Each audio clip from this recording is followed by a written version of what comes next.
What's good, everybody? Welcome back to ZoneBreakers Online for the 10th installment. Got some Blazblue cross tag battle, or Blazblue if you really like to say Blazblue. Some of the R.O.B online games. Got Dogi Sandwich over here going to be talking about it with Lupe's Lounge. Lupe, how you doing today, man?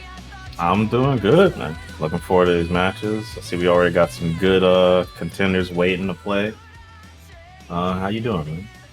I'm chilling over here, man. I'm going to be chilling for a while because this is the thickest bracket that ZoneBreakers has seen. So many people that we're actually not going to be able to cram everybody on screen. Got 18 bodies out here trying to see who can catch this Maturino pie.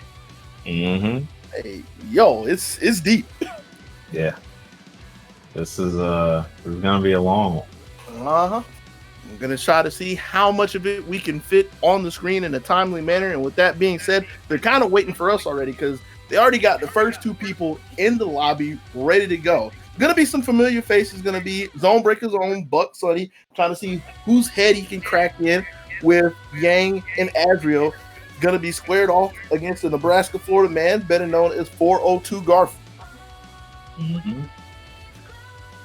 We all know, well, anybody that's been around for the last ZoneBreakers definitely knows how crazy this man Garfield can be with his Seth play. Oh yeah.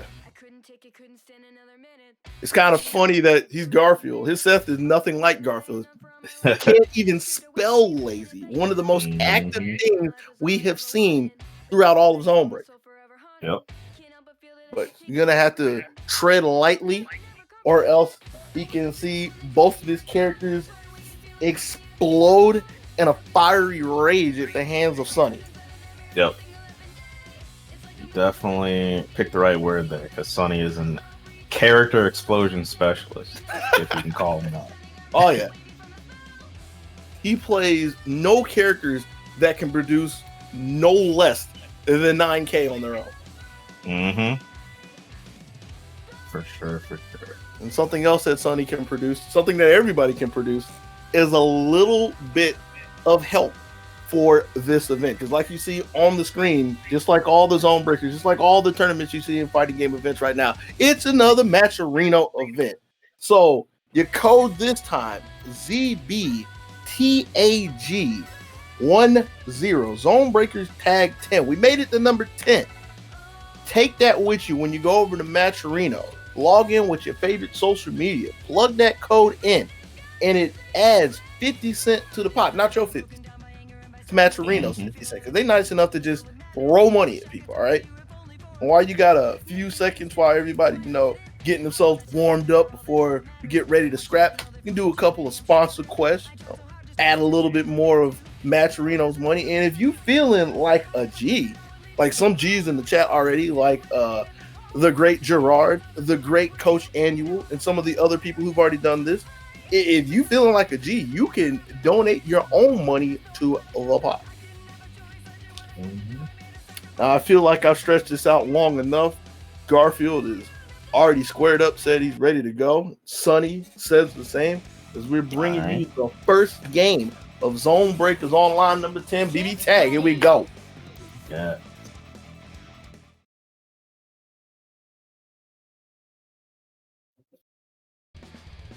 Yo, who gets hit first? I'm gonna put my bet on Garfield. You say it's Sonny's gonna clean. I think Sonny's gonna come out the gate swinging, and somebody's gonna get hit, and somebody's gonna explode. Man, if you started this game with a super, Sonny would do it out the rip. You know. You are not lying. That was a quiet start from Sonny. Just the 2A. Yeah. Okay.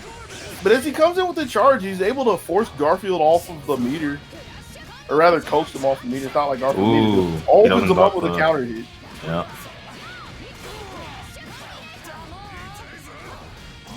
Okay. Left him out of the corner, though. That was a little bit of a... doesn't catch the burst. But he caught that hand, though. Faded with a 5A Valley and charge over to the corner. And it's starting to look kind of scary for Garfield. Yes, sir. Doesn't want to burst. Doesn't want Seth to take a bunch of damage on the way. Lucky to get away from that counter hit. That was scary right there. Oh, okay. Gets punished. Yep. Couple of vengeance loops. All right. And set nicely. Orb as well. Gets to the backside. And it's going to be able to get some more damage. Not enough to get the meter, but it's going to get a punish on Azrael. So this is looking really good for Garfield to bring this back. Yeah, definitely.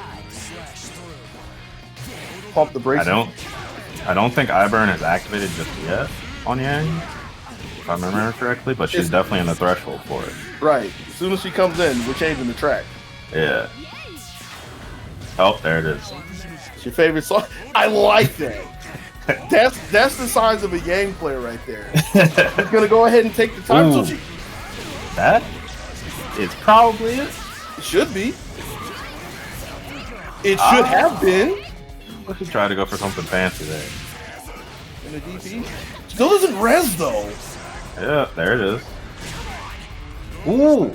Oh, no counter hit. Okay. But runs into the DP. Yeah.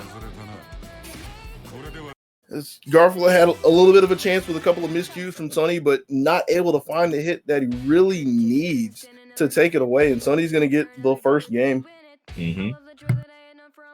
But the switch to Yang, like just being willing to give up the incoming to put Yang in semblance means so much to me. Because what he does mechanically is he just raises the effectiveness of Yang. And I use that word because I don't know exactly what increases of Yang, other than I know she does more damage. I can't remember if her defense goes more up. damage. She gets some range increases on her buttons. Yeah, those are the things I'm not worried about. I'm worried about like how much does she actually get from passively getting the health in semblance in the back. Like it's just a smart thing to do in my mind. Yeah. Smart, subtle thing. The 2B, that's a more abrupt thing. That was a Blue B combo though. Yeah, we listen to all music around here, man. That's fair. So here goes Garfield on the assault again, hovering over the 5B, gets the punish on the burst as well. Okay. There you go. Oh. Wasn't a safe approach though. Looking for the action switch, can't find anything, but EX Vengeance always lurking around the corner. Couple of growlers, please give me something. Ooh, gets both of them. Right. Still on the offensive though. Doesn't want Yang to do anything just yet. Trying to grind it out with Azrael. If he had the range for the 2A, would have been so good. Okay, brings Yang back in. Ooh. Got clip jumping there, I think. iBurn activated. Okay, he did get it. Went for the burst safe option. Making sure that Yang can't do too much. Yeah, it's looking like Garfield's game at this point, as long as nothing tragic really happens. Ooh. Not doing too much. Going in the corner though, gets the back throw and the Valiant. This could be the beginning of something. Oh, should have been it, but Garfield ties it up 1-1 with that. Oh yeah, ties it up with a full health hide in the back too. Yeah. Oh wait, see, I remember now. I didn't remember game 1. I remember game 2. Grab the kitchen. Y'all waiting on me? My bad. But all the times I've done online tournaments, right? I've never had any other responsibility other than talking about what's happening, right? My fault that I actually have to participate in the event as well. Yes. Yeah. Let's see how well. And that's why my participation ribbon is going to sit in the side to see who moves on into the next round. Tied up 1 apiece. Here we go into game 3. Let's see. Sandwich, but under fire, so can't activate. Clears the orb with that. Oh, just jumps out of the same, but gets the fuzzy assist. Hellbringer looking pretty good right now. And caught in the air, but too high for the 2B. Oh, no punish on the DP. A little slow. Yeah. Oh, this one should have been easy, but missed that one as well. Ooh. A couple of miscues from Garfield, and Sonny will gladly take him to the bank. Big is just putting it lightly. It's curve stopping him again. He doesn't play characters that do less than 9K by himself. Dunked him in the air. Tried to lift him up. Not quite. Oh, This still looking really, this is still looking really good for Sonny. This is a Sonny game right here. Mm-hmm. So I heavily question when is Garfield even going to get a chance to get back into the game. Just snagged with a regular throw, and he I wasn't ready for the first. Huh? Oh, these counter hits. Oh, Sonny's playing with them. That's like, Yep. but vengeance is here. Gonna have to see how much he can Oh, do he's with the backside. Yo, get your goon. Yo, wait a minute. This might be the start or something. It could be. He has 5 meters to work with. Mm-hmm. Nebraska, Florida. Oh. That's unfortunate. Cross raid. Yes, sir.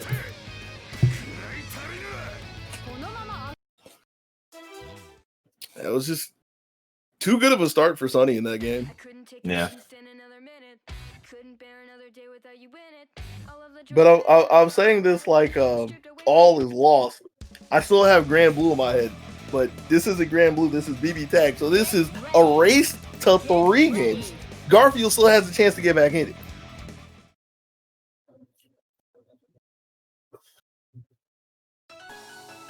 It's 3 out of 5 means that Garfield is still in it for now. Trying to see how he can scrape together game 4 after that banger of a show from Sonny. Mm-hmm. Of course, the easy answer is just don't get hit. The question is, how do you manage to not get hit against this team? Here we go. Oh, that was very greedy DP there, son. The more important thing is Garfield's ready to punish it this time. Like, that was one of the things that really held him back in the last game. Just had to nice restand. Oh, the burst didn't hit by the 2B there. That's interesting. Yeah. But still, Garfield's ready to pick up the spare. Doesn't quite have the loot combos. It was a reset. Yeah. All part of the plan. Side switch as well. Sure. Oh, good stuff. Oh, again. That was managed to punish his first. Like, the first one wasn't his fault. I don't know about the second one, but again, this is the unfortunate thing that's happening. Gets a 2B to the backside and doesn't have the meter to close this out, so Yang's gonna live and get semblance. Yep. I thought that was a blue beat though. He could have teched out of that. He could have, but I guess he didn't want to hear semblance. Neither did Garfield. Yeah. No resonance as well. As Sonny goes down holding on to all the resources. Mm-hmm. And just like that, with 3 lives, 1 left, I tried to make a cat joke, but I couldn't formulate it in my head. Garfield's still alive, and I'm still not pressing X. I'm sorry. I'm here. So that he's literally mashing like, come on, man, I need to get back in there. Get back in there. But yeah, I gotta be careful. Gotta be careful, because like this cat ain't no slouch. Yep. Shows that it sharp claws and sharp fangs. Okay, skipping right to the match. Let's see. Oh, all right, nice air there. Take it to the corner.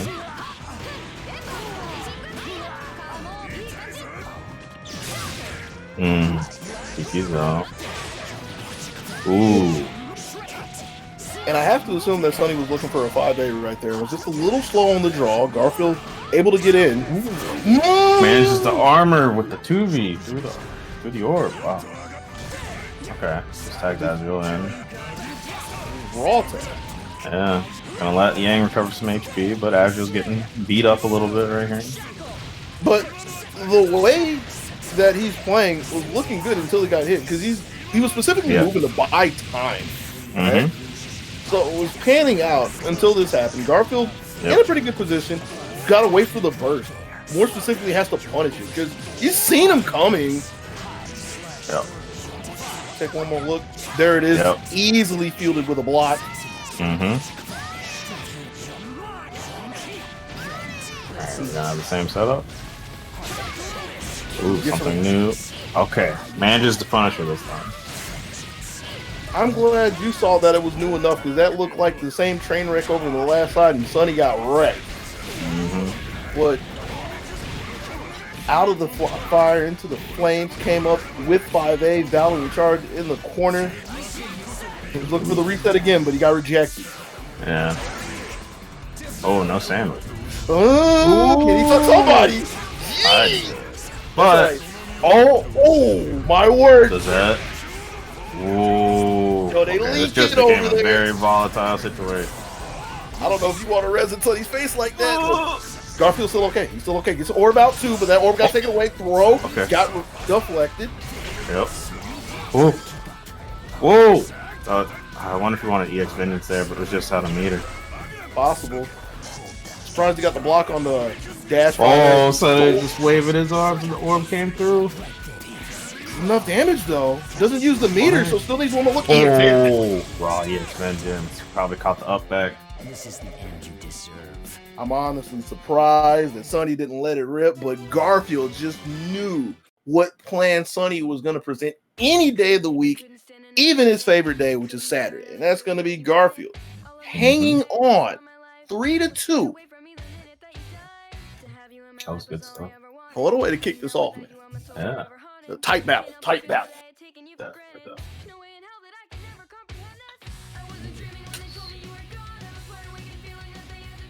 Who are we doing here?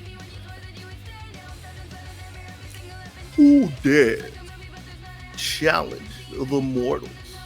I say the mortals. Challenge the gods here in ZoneBreakers Online. I'll get like all of my catchphrases and whatnot figured out one day when I sit down and do that again. I see Marvin Pie coming back in, so and coming back. Yes, sir. Okay. Marvin Pie just first time in ZoneBreakers Online. Just came off a pretty solid finish in Grand Blue, third place. Third place is nothing to scoff at because that still gets paid. Yep. Gets paid more than I get paid. Medic, another new face as well. Now, obviously, it's somebody in the region. I believe he's a Tennessee guy, but I can't say that for 100%. I've seen him around somewhere. I can't put like a location on it, but this isn't like a complete stranger that just signed up getting ready for Arc-Rev or ESO. So this is a bit of a name. So gonna have to see how well they square up against Teddy. Hilda Teddy, huh? That's very interesting. That sounds like a Gerard team. Yeah. I'm surprised he hasn't played it, but he probably has somewhere. Meanwhile, Medic over on the other side representing the quad daggers of Seth and Yosuke. Two flies that are going to have to try to exist with two characters that smother the entire screen with hitboxes and projectiles. Digging out with a 2A is Medic. Yep, the CC gave him enough of a freeze to see that there was a big whiff there. We can't get away from the long bat of Teddy. I might need to get Seth out here. Oh. No, the answer is just finding it. Okay. And barely got Yosuke in just in time with the swap, so that's what you wanted. Oh. Okay. And that was a reset. I mean, it wasn't far into the combo, so it's not like a big reward from it, but Marvin just wasn't blocking at that point. Making sure to hold on to 2 meters. Going to need some push blocks at some point in time. Tried to flip away from that sword rain. No good. Ooh, and catches them both. That, drops it. It's still huge, though. Yeah.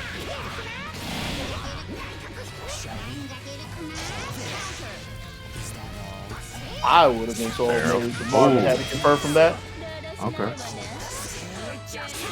To the orb. Marvin trying to up back out of the corner, but Medic not going to let Marvin go anywhere at all. Which is scary as the beginning as that was looking. Marvin able to bring that back pretty well. Take the first game. Yeah. But yeah, I was right with you. I was kind of wondering if Seth was ever going to get relieved from duty. He was working pretty hard in the beginning. Yeah, but he did his part. Yeah. Sure. Okay, switching to the 9. Interesting. A more commonly seen team, and team that Marvin is seen playing quite often, or at least on Bojack's videos. Mm-hmm. Yeah, a more staple team of 9 and Hilda. I was thinking real hard. Who was this other character that I'm looking at? The chick from Under Night, right? Yeah. Okay. Pretty fortunate for Marvin to skirt away from Seth in the beginning. 5P punish on Yosuke coming in. Good conversion. Can I get another setup here? With them, with the You Ain't Blockables. Mm-hmm. Performer again. Yep. I can't remember the name of it. It's something like Knight. It's something with an M Knight. And I'm only upset. I want to say Morganite. I'm only upset because I specifically looked at this team a bit before this happened. As there's not really a lot to say. Like Marvin was running, training in the corner, getting the setup. But like I specifically looked at like 3 9 moves, or like 3 or 5 9 moves to have in the back of my head, because I was like, they're the moves that I hear about. And I'm trying not to be a fraud, but I couldn't remember that one. And I was like, this will be the one that I'm going to see. They're all like something Knight or Dite, sound like some rocks. So I'm going to call that Earth Rock. Root Earth Rock.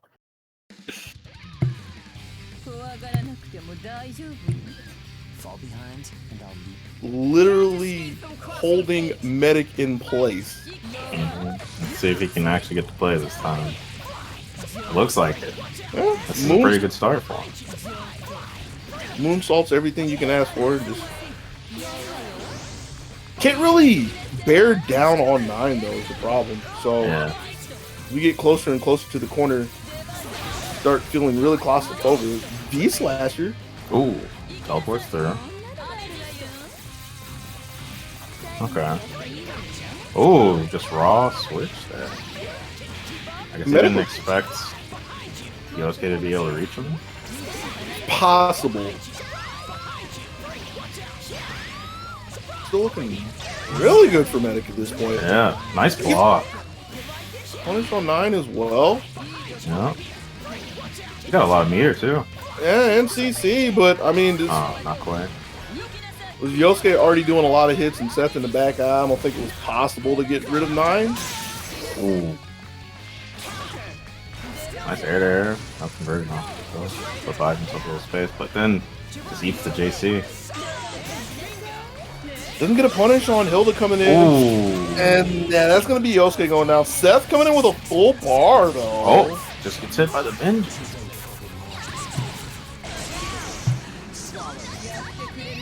So just like that, like, this is Medic's game to really lose at this point.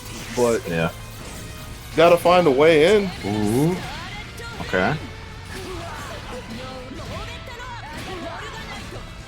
We get this again? Looking for a DP, I believe. Oh, does not work, I guess. The second time we've seen Seth go for that super. Yeah. Hit throw, whatever it is. Both times off the mark. But still, after tossing 2 meters away, Medic's able to hold on and take the game. Up 2-1, dodging some roots. I can't say some bullets. Dodging some roots. Just able to chop down a big tree. It's going to need to do it again.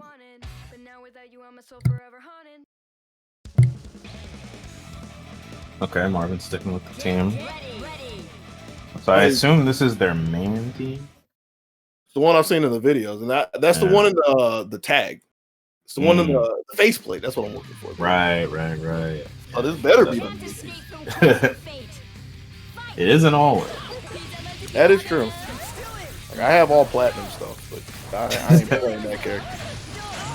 I'm not playing at all. I'm sitting here talking about game 4, which is Nah.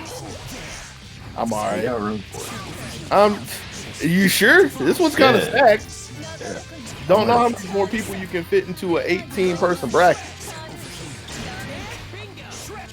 But anyway, Yeah, the defense though. yeah. Okay.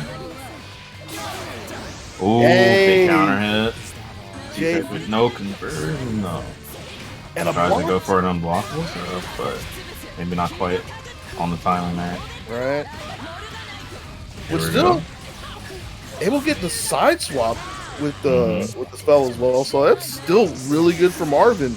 Yeah. And with as fast as that went and the fact that Medic wasn't able to call anything, that res don't mean a thing. Yep. That's the spell that starts at the end, like Nephodite or something like that. That's the good one. That's the one that takes meter. And it's not like Marvin's going to need any more meter in the round with the way that one went. So just go ahead and dump it out on Medic Soul and move on to game 5. Okay. Medic's not deterred. I'm gonna go ahead and ready up real quick. It shouldn't be. This is 2-2. Yeah. The games he's won have been pretty lopsided in his favor. Right? But on the other end of the spectrum, the games that Marvin won have been pretty lopsided. Yeah, that's for sure. And the other thing to think about is one of the games that Medic won was against Teddy. Yeah. Not trying to say that Teddy isn't up to Nice snuff or clutch. anything, but Okay. and Medic's just trying so hard to like brute force this with Seth before the switch into Yosuke. So it's like so much life from Seth gone. Yeah. But I guess when you consider that if you get put in the corner into the loop, it doesn't matter how much life you have. So Yeah. couple of counter hits, tried to fire away with a 5A, no good. And Marvin saw that burst coming from a mile away. Easily blocked, leaving Medic just down to Yosuke. Ooh. Can't get in time. Yeah, not quite.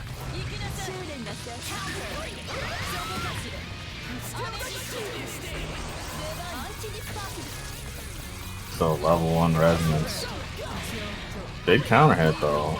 Right. Could be the start of something. On the back of Jirai and can super, but the third moonsault doesn't hit. Gets the punish on Hilda coming in. So this is going to be another solid combo. And just stays on the same side as Marvin Tekken looking for the cross up. Or looking the side switch. So this is starting to be doable. Gets another moonsault on the backside. Gets the punish with Jiraiya. So this is going to be another big confirm, but can't. Well, this is early in the combo. Kill here, I think. Better be able to. I don't know why I was trying to convince myself that a super couldn't happen there. Yo, we just got a real match. That's true. He's one hit away though because of the chip. Right? And full screen high lows doesn't matter when a skewer comes in. Yep. Probably caught a jump. But Marvin manages to pull it back, take it 3-2. It was a really close set though. Tight battle. Tight battle. Yeah. Yeah.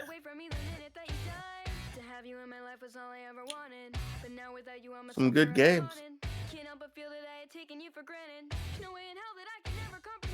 Some high octane BB tag. Expect no less from ZoneBreakers Online. Yes, sir. All right, so up next, we're going to have Sonido versus Dante Thomas, New York's own. From New York. Yep. All right, this will be interesting. I don't know if I've seen these two play each other before. Okay, Dante's running the Narukami Adachi team. And Snido's using the Yang Ruby team. Interesting. Doesn't believe in mine today. Yeah. Not right now. It's his business time, I guess. But is this Okay, Ruby so- serious business? We shall see. Yeah, I'm not gonna comment on that. Empty air dash low, but a little too late to really get anything except for a trip to the corner. Xeno bar. And Dante's got a couple of hits early on, but not enough to really leave that big of a mark. Sonato gets a throw with Ruby coming in. All right, burst in. So just making sure to not allow setup to come in. This one. Okay. Just goes for the setup instead of trying to get a conversion off that. 2 for 2 with that. Gets a side swap as well. Sonato's just getting mixed. Blocked in place so Adachi can come in. Feel the range on it. Yeah. Baits out the DP. Sonato needs this one to get back in too. Yes, very much so. I'm trying to see how much damage you can get with that. I don't know about the damage route. Yeah. That was a lot of resources to spend right there. But he manages to get it. Oh, okay. Dante gets the burst in, but the super still does a ton of damage on Arcana. This might. It could side swap JC. Oh, cross raid? Not quite enough. Arcana with a pixel repair pieces out, leaving Adachi in to do the dirty work. Cross slash. Yeah, that's going to be the end of the game. Ruby has a decent amount of health to work with, but while using the resonance, but gave himself in a damage, so yeah. Oh, that's a free DP right there. But it doesn't mean too much. Yeah. Could have actually been more meaningful to take another mix from that. Yeah, look at all the life that Ruby has to work with. Gets over Narukami and makes sure to make contact. So Dashi can't do anything. Too slow to chase. Could have just done a gunshot to kill him. Yeah. Oh, he's got a meter. That should be dead.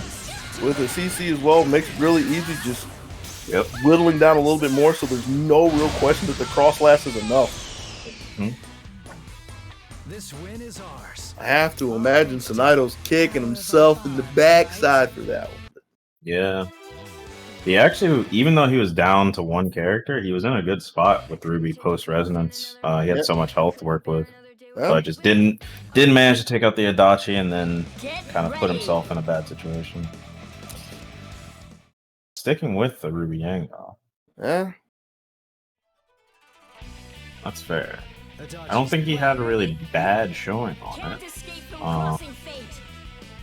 I just don't know if he's super comfortable with it versus this team. I was gonna say the way things were looking in the beginning, I almost want to say like, the characters he picked doesn't mean too much. Yeah, because it's just like positioning around Dante. Dante's been able to find like so many good ZOs to set up air dash mix-ups. Been able to get to the backside time and time again, and I don't. Case in point, doesn't have the range for the 5B to hit, but Dante's still in a pretty good spot. Taking the throw. Oh, but the assist ate something for him, so it's helped him get out of there. It was funky. Oh, yep.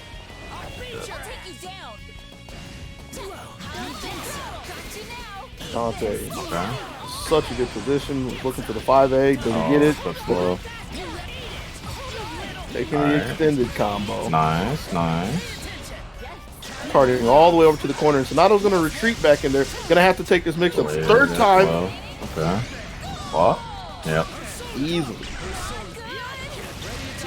This is probably best. Got the CC for it. Double super. Yeah. Double cross slash. Yeah. Dante's a mathematician. 2 plus 2.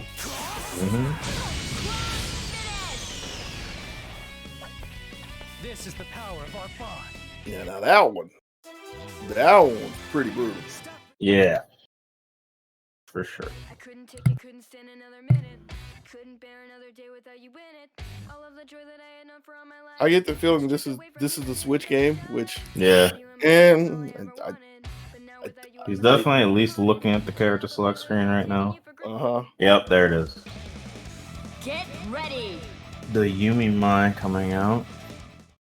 And it is in that order. Okay. I don't know about this one, Chief. Yeah. Oh, they're skipping the intros too. It's not Sonato, big man. Yeah. Dante's had the same start all 3 times. Air dash back, 6P call into Zio. This one hasn't gotten as much merit as the first 2. This is gonna be big. Not quite. He doesn't have the assist gauge to convert off of that, but still a decent chunk of damage. He's a 5C user. Yeah. Oh, he went for the 2C. Oh, yeah, he's mad. Yeah. It's working out so far. It's really taking the win out of Dante's sails. Put Narukami on the bench for the time being. Backside. Sandal? Oh no, he went for the switch instead of the sandal. Just came up swinging with the super. Doesn't have the meter to get rid of Adachi. Yeah, those for the. Oh. Right. If he had been able to super, he might have been able to take move, but gets it anyway. Sorry, but we're coming through. Now I'm gonna say this, and I can't believe I'm saying this. Like I'm gonna have to get up and wash my mouth out with soap afterwards. But you know what I think really was able to keep Sonato in that game and finally get him on the board? What's up? It was his defense. It's like just being able to survive the opening gambit from, well, I can't even call it a gambit because it's a solid setup, but just like the opening onslaught of Dante. Like, yeah. He's got to do it again though. And this different time, start this time. Yeah. More of it. Be aggressive.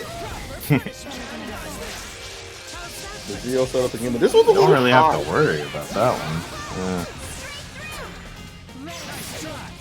Ooh, DP's in the gap. Get off. And there's no burst either, so Yeah.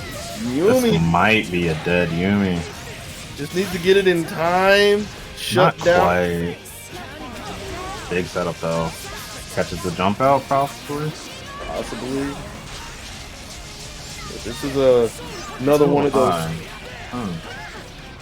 I mean, so here's the thing with it though. It's like sure it's high, meaning you don't have to block it, but what are you gonna stand up into it? Yeah, that's true. Can't swing into it either, really. This one should be easy for Dante. Cross slash as well. Oh. Doom, doom, doom, doom. Wow. And that'll be but I'm in a hurry. Dante Thomas, your winner, moving on in the showcase in the ZoneBreaker is wrong. I can't say ZoneBreaker right. No, it's not a TO. Everything he's ZoneBreaker. Moving on. Oh, is that a platinum play? Could be. That can't be right. This is Faded Dragon. Faded Dragon versus Starks. Okay, so Faded Dragon is running Yosuke Platinum this time. So what can you tell me about the Yosuke Platinum team? Give me your expertise. Well, if by expertise you mean I know nothing about this combination of characters, then I can tell you that I've never seen these characters together before, ever. Hey, well, ZoneBreakers been able to survive for 10 events. You get to see some pretty crazy things out in the wild, and today is a new day. That's true. Okay, we got a second Yang Ruby team coming up as well. I believe Faded Dragon played Yosuke. Was it Yosuke Hyde? Yosuke Ragna before. He played Yosuke, Ragna, and if I remember correctly, Ragna and Kurogane. Right. Okay. So let's see. Got my stats up. I need to do like the actual teams though. I just have the characters so far. Gotcha. And this is a new one to add to the list of Platinum. And Platinum's doing pretty well in the back to give covering fire for Yosuke as he gets the punish on the burst. Yeah, the assist coverage has definitely been more than decent.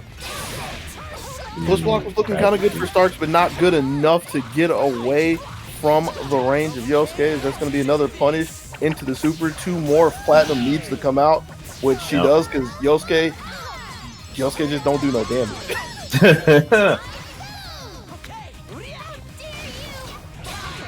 Ooh, big moonsault. Technically a front side, but with all the cross-ups, you don't know which way he's coming from. Has the CT as well. Doesn't use it just yet. So that's going to allow Ruby to get in the res, but it's really hard for her to get out of this corner. Tries to scrap away from Platinum, can't really do it. And another moonsault. Yep. Faded Dragon takes game 1. Couldn't take it, couldn't stand another minute. Hit the X button. I'm ready. Another day without you in it. All the joy that I had known for all my life. I kind of wonder what to deal with last time with Faded Dud Dragon. I like that more. That sounded like such a hard name, yo. Came in and faded the dragon. Got him out of here. Yep. Faded Dragon. Still pretty formidable name, to say the least. Yeah, the only problem with it is maybe he's the dragon that got faded now instead of faded. Gotta worry about that. But he's looking pretty good so far. It's another nice conversion from a moonsault. Looking for the empty low, but no good. There was a lot of noise behind that as well, but Starks was able to stick with it. Ooh, moonsault again.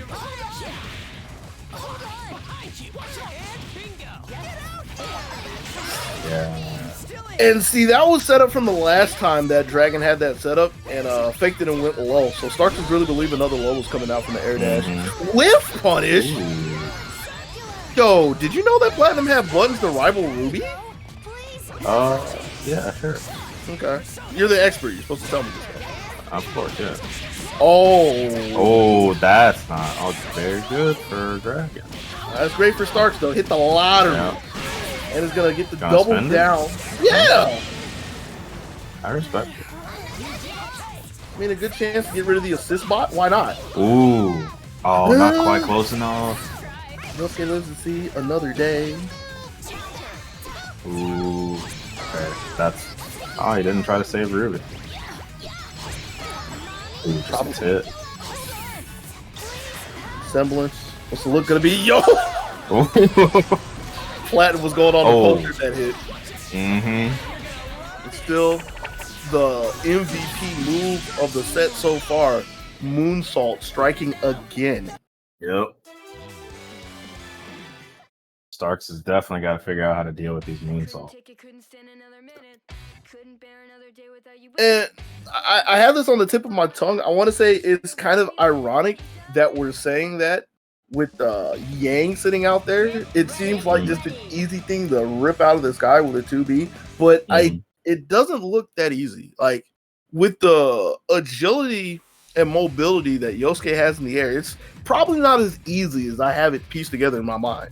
Which is why we have Faded Dragon threatening to move on with a sweep, but still have to take one more game over Starks.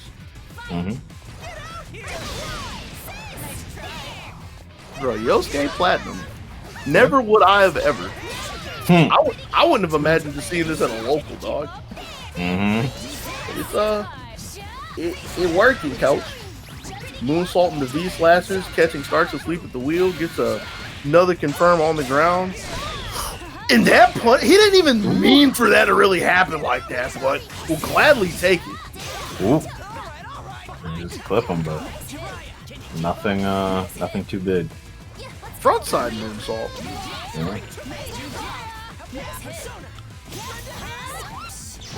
Using Jiraiya's big block on the DP. Side swapping with the moonsault, so this is going to be a trip over to the corner. What's the setup looking like? Running full screen just to get a full screen sandwich. Going to be really hard for Yang. Going to be really hard for R.O.B. Excuse me. Just flips into the corner and gets caught by the 5B. But that might have been a mistake. I was thinking there should have been another moonsault there, but this is a break for Starks, especially looking at Swallow Moon. Oh, man. I thought Dragon was ready for that. But here's Starks trying to make something out of a bad situation with the CC activation there, but ends up with Yang probably paying the price. Yep. R.O.B does have a decent amount to work with, so gonna have to get out of the sandwich. Ooh. Not gonna die from this. Nah. Especially not from Yosuke, like, it's just a mosquito, but one more should seal the deal, and there it is.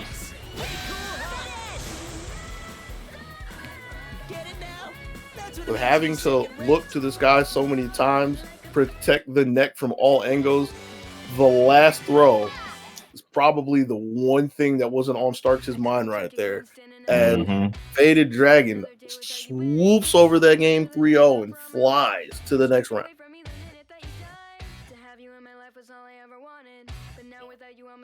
That's definitely true.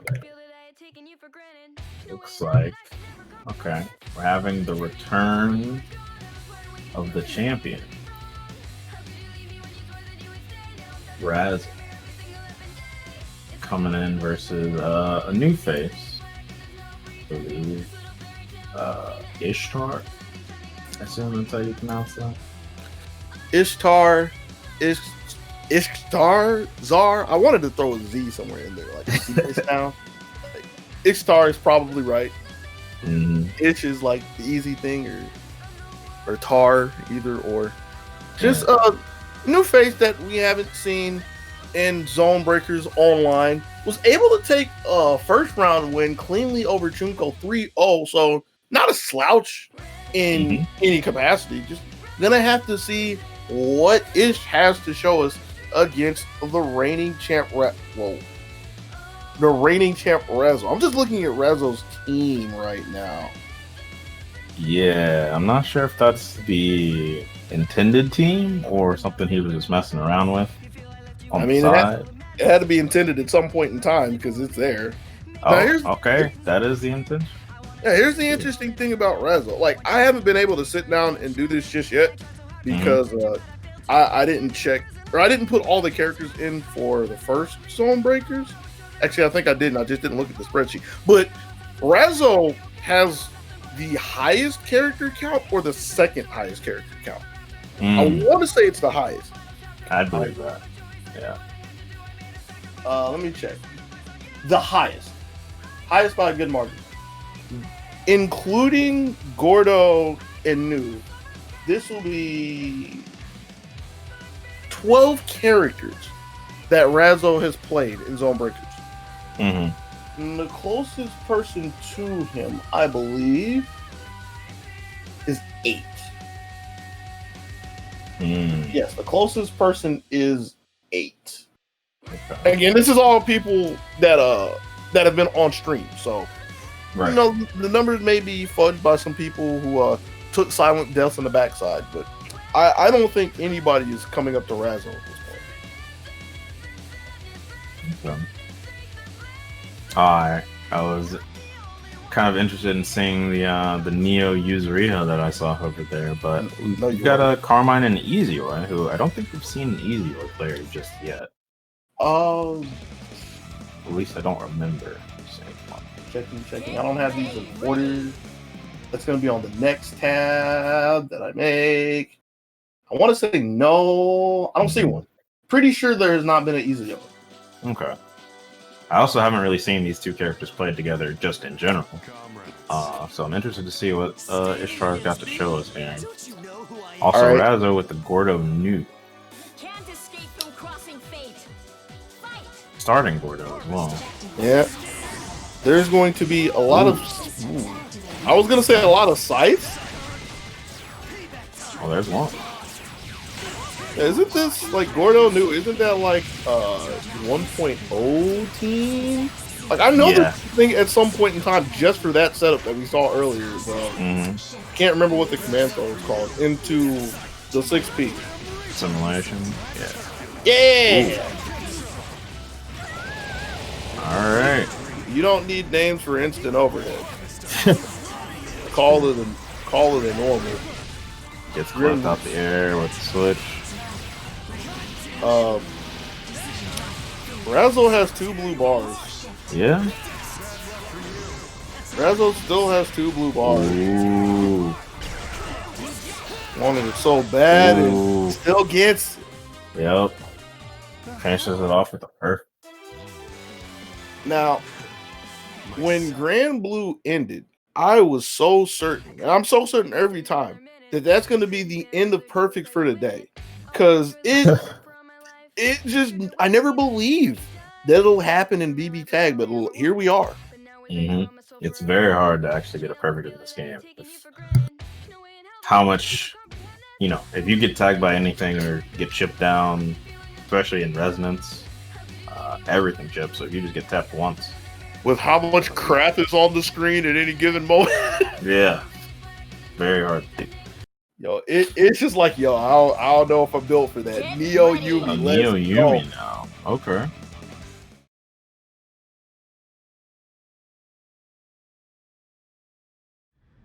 So as much as it pains me to say this, any contact will be immediate improvement over the last game. Mm. Okay. Still hasn't happened. Well, Watch don't have to worry about the assist gauge anymore. Hey, we made it. Oh. We made it. We actually made it. Oh, we went for the man grab super there. Pumping the brakes, doesn't want to go all the way in with Yumi just yet. Getting over the swords, but under, so backdash JB. Getting to the backside. I was looking for the burst. Ooh. Hard bait from Razzle. Can't find anything. Clip with the low. Now, I imagine Razzle's not going to look for it again. Not a hard burst bait. Ooh, good push block. Doesn't manage to bail out the burst that time.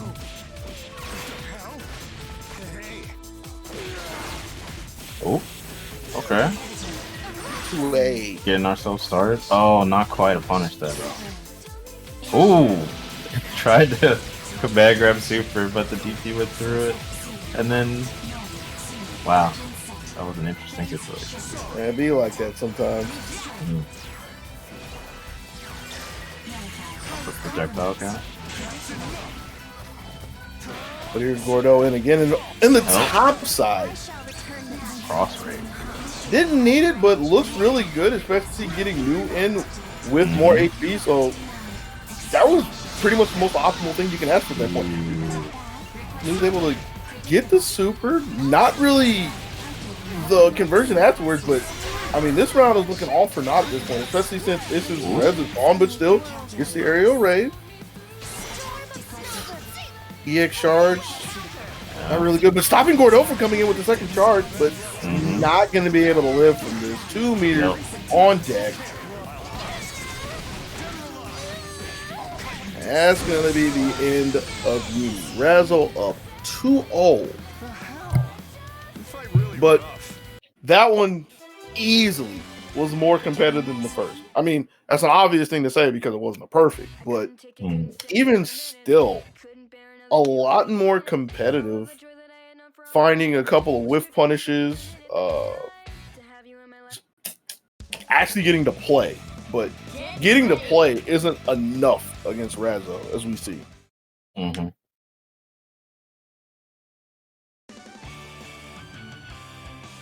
I like the fire in your eyes. Can't escape from crossing fate. But I will say last game was kind of a start of something, so maybe Ishtar can kind of use that for some confidence as they're getting some offense online this time. It's bursted, but still is a much better look. Except for the part of winding up in the corner, but I mean, when you can find the 2A to get out, and the side swap as well, that's pretty standard issue for Neo, if I'm correctly. So, pretty good look, but lit up by a 2B for trying to charge it new pretty recklessly. 2B side swap again, and this should be an easy swap, but doesn't get it, but manages to clip with 2C after. Yeah, empty air dash low, and that's a new empty air dash. 2C active switch. Rejected. That was not quite a TRM, but does manage to throw the button after the push block. Man, I saw a reject down there. That's what I'm going with.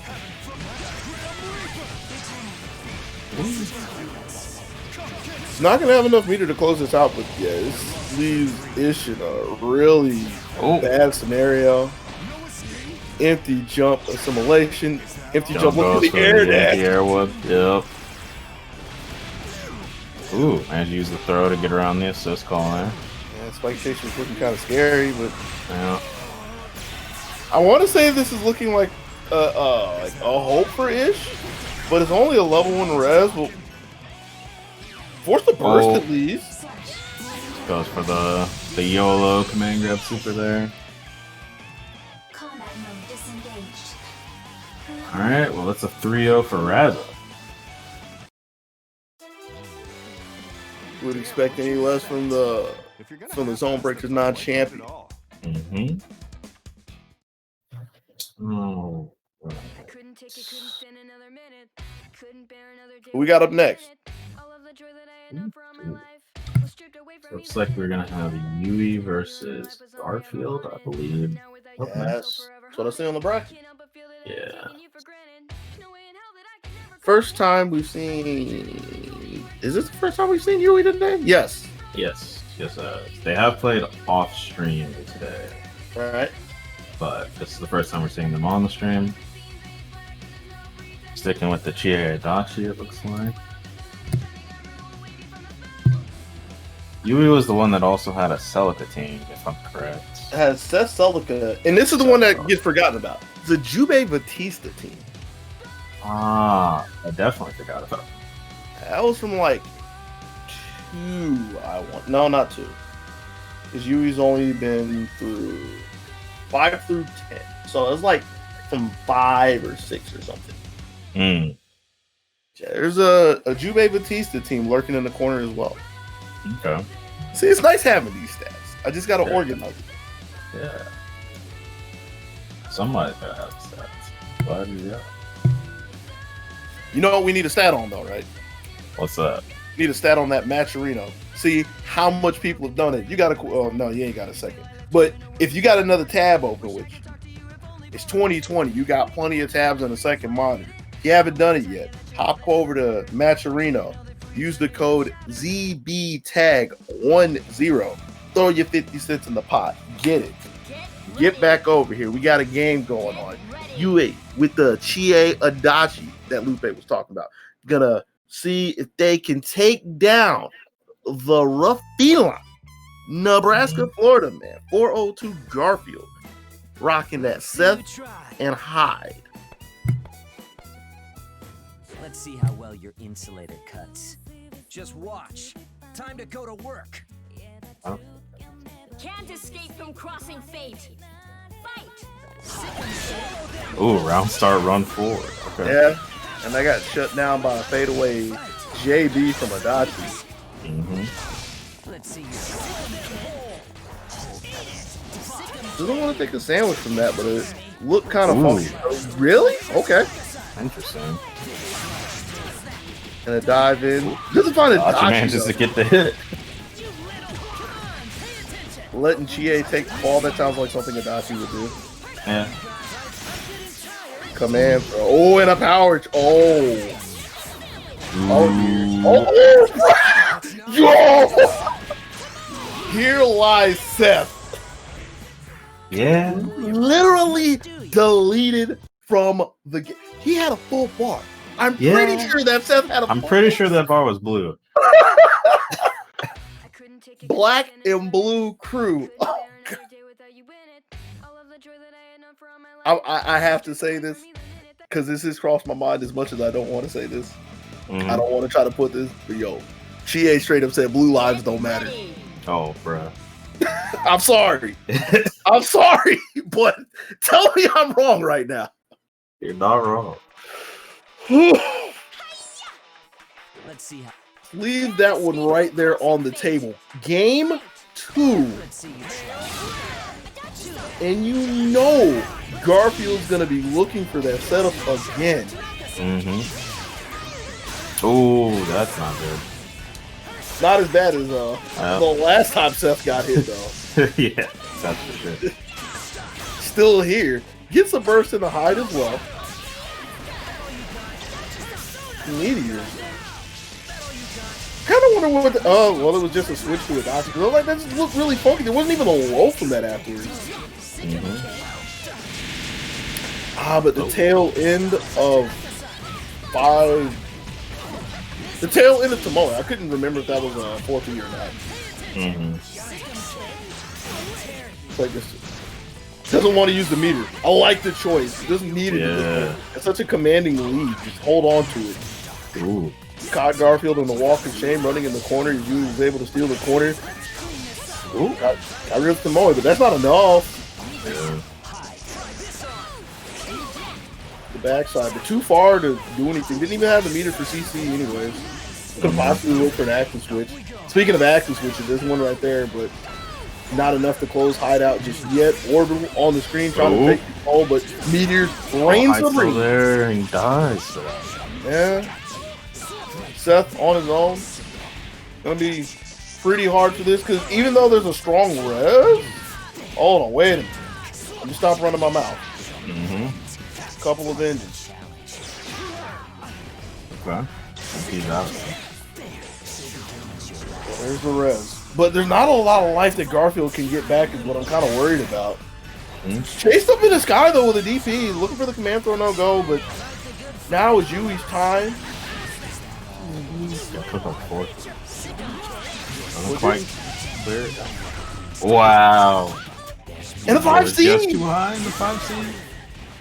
Didn't even spin the bar for it. Still got enough. This is doable. Yeah. Gets a mix up right here. Oh. 5P. Not really. And that cross up JB. Too bad.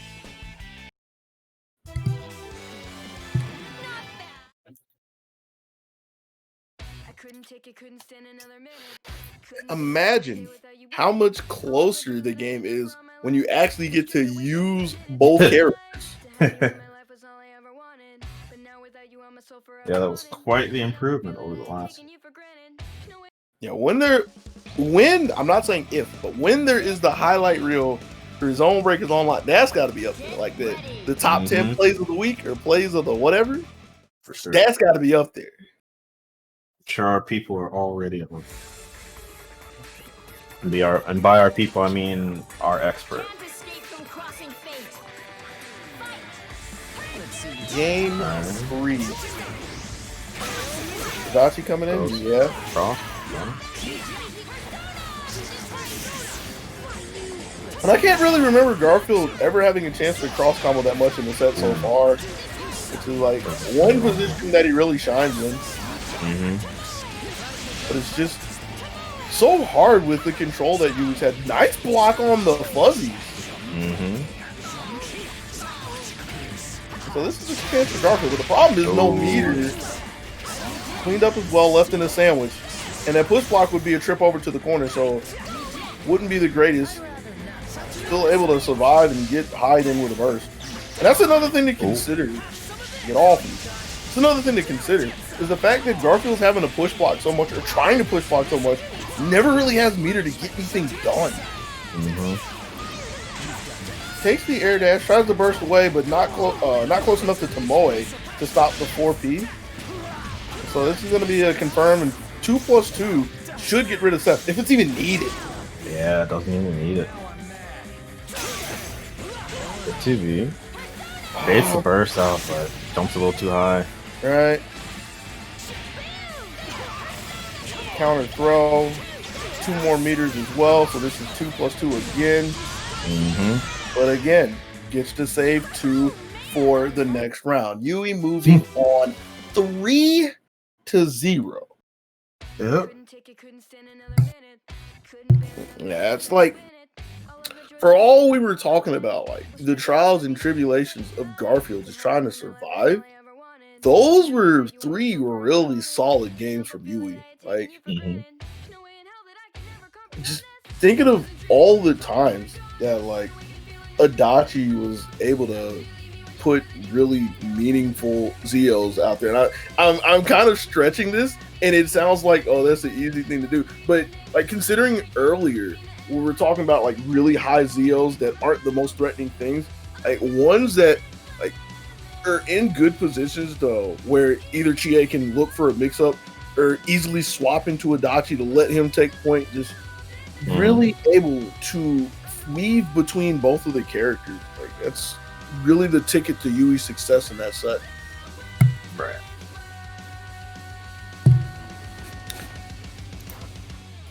I could try to fumble through the words more if I wanted to, but we got to move on through the bracket, and it looks like the next contestants that we have up gonna be Marvin Pie coming through again. I don't know what this Carmine and Blake is about, but we'll see. Maybe could be the answer for Dante.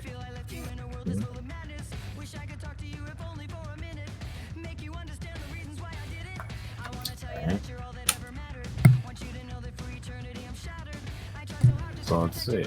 Are we actually going to see this Carmine Blake team in action? Dante's ready. He's going with the Adachi Narukami still.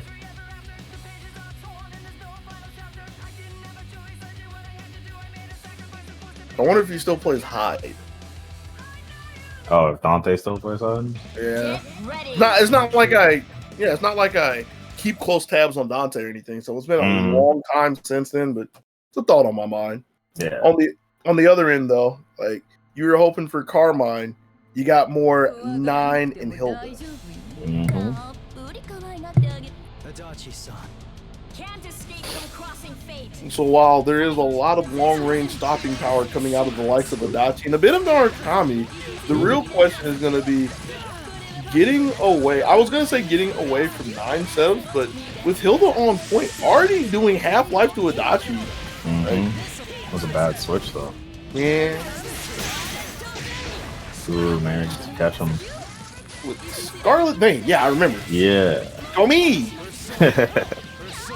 Go 5A. Doing well to make sure Hilda can't skirt too far out the corner. Solid defense, as you said. Well, solid defense. Solid offense. Ready for the. I mean, it's still technically defense with a block, but it was, a quick switch to make sure that the momentum can't be broken. Just like that 9 got broken in half. Delayed incoming from Hilda. This is going to be kind of awkward. She gets a free res with this, but trying to DP. And jumps away from the 5. Jumps over the 5. Wow. Goes for the sandwich. Full screen one at that. Ooh, caught by the command grab active switch. Ooh, a little too far. Right. Like I like the idea. It doesn't matter too much in the end of the day. As of yet. Okay. Manages to burn all Hilda's bar almost. Take a delayed air dash JA to close out the round. Couldn't stand another minute. Couldn't bear another day without you. Yeah, it's looking pretty good over there. Yeah. Get ready.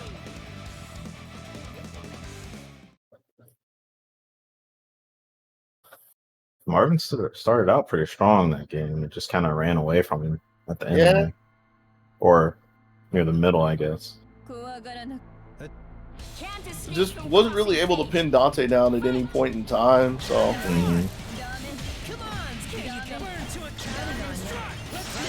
Pushing and committing all of the meters just to get this going, and Dante does find a hit with it, so it pays off. Gets the lion over the top side, so this is going to be another convert. That's 4 meters. Not going to try it though. Waiting for the burst. He wants to save it for 9. Doesn't quite get punished though on the burst. But still has control. Ooh, couldn't see the low. Yeah. Too much noise in the way. Lion again. The blender over there. This time he's going to take the cross slash. Double down with it. No. Takes the Oki. Oh, doesn't get the punish on the missed throw there. Honestly, it's kind of a hard one to see, all things considered. Yeah. Just because of the fact that 9 walked. But this is Marvin's chance to come back, and there's no burst that's going to be able to save Narukami, so he's gone? Question mark? Not quite. But next hit. Oh, just raw tag then. Yeah. He's going to let Adachi take some heat. Because, I mean, there's no meters, so it's not like he can be cleaned out by this. Yeah. It's getting close, though. Good. Marvin's taking the lead. It wasn't ready for the up back. Just the switch strike as well. Using the meter again. Thought he was a little bit lower, but.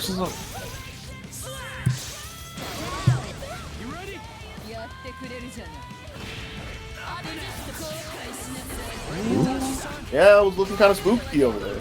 Ooh. Oh, wrong side. And that button's been coming back to haunt Dante a little bit. Wasn't so bad the first time he whiffed, but that one could mean a lot. Got a lot of meter on the side of Adachi. Yeah. Maxed out on it for a second. Ooh. Wasn't expecting an air hit, so that's a break for Marvin. Yeah. A bit of a drop, but stays in the front. Gets the fall to J.A. and gets on the board. 1-0. I couldn't take it, couldn't stand another minute. Couldn't bear another day without you in it. All of the joy that I had known for all my life was stripped away from me the minute that you. Get This is ready. a really good index case for BB Tag. Like, just two teams that cover a lot of range with all four characters. Can't escape from crossing fate. And they have a lot of good assists and swaps to work with. So it's just like constant pressure. Marvin is rebeating in the first 5A to start things off. Go through the full string. The punish on the burst as well. Not a big punish because it's only a DP, but able to maintain control. Okay, Dante gets the corner here. And a block from Marvin. I mean, eventually got hit, but it was better than taking the lion. Burst just to get Dante off one more time. Gets over the Zeo and is able to stall it out because of 9. Yeah. Double step in the air. Yep. Good movement. The Punisher on it to boot just to make sure Narukami doesn't want to come out anytime soon. Rising JB. Ooh, DP can't save you there. And especially walking into the corner. They can't even get away. There's nowhere to really go. Just pinned down with a 2C. And that's going to be game 3 for Mark. Yep, so we're 2-1 for the set right now. Going right back into it. Get ready. That's a tight battle. Nowhere to really go. Ain't no reason to go anywhere.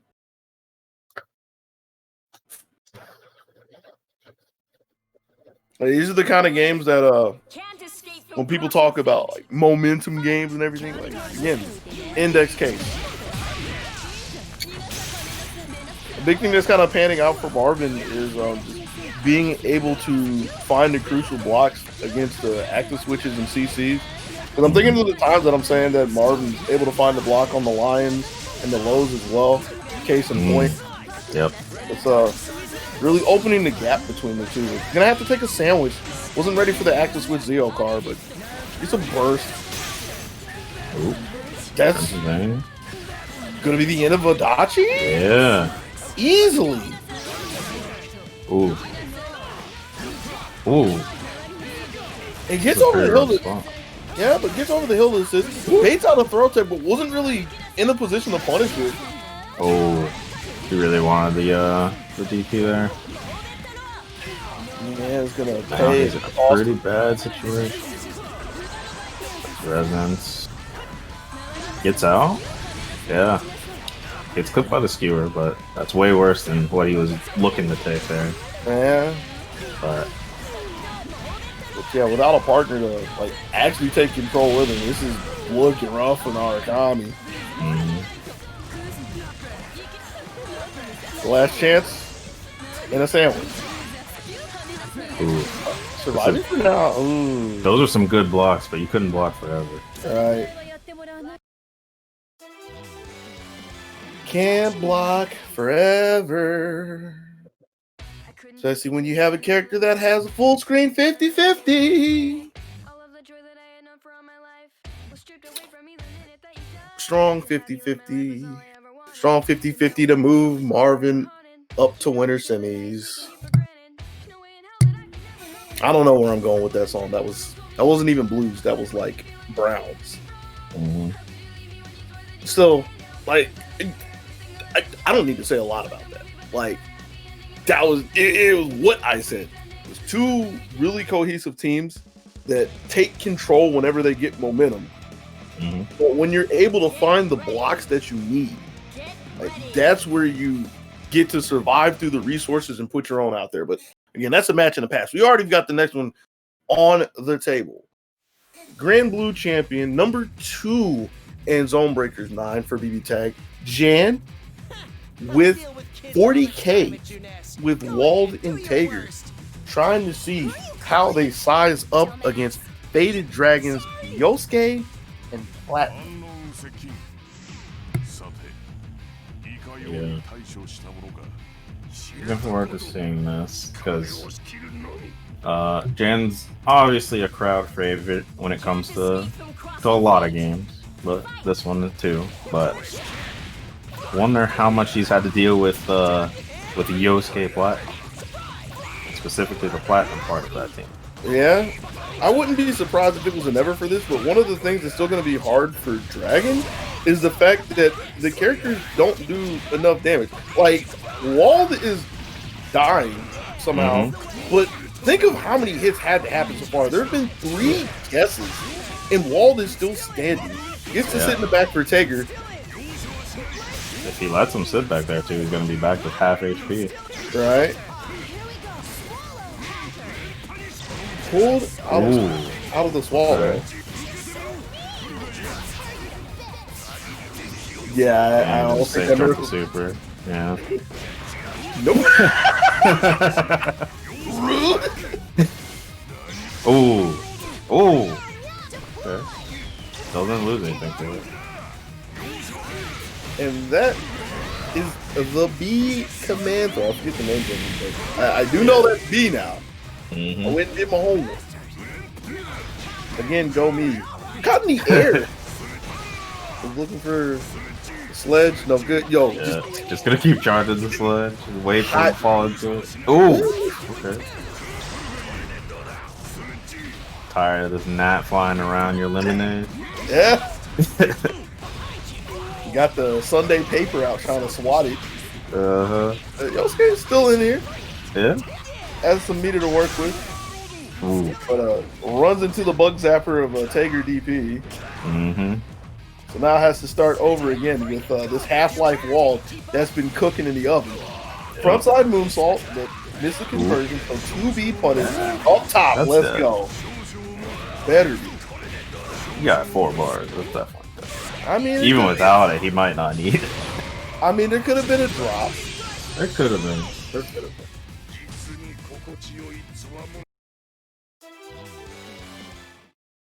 That's going to be the first game going to Jan. And yeah, I'm thinking of the damage output. Like, I can't get off of that. Because again, Dragon came out and got 3 hits, 3 full confirms against the character that just ended the first game. Yeah.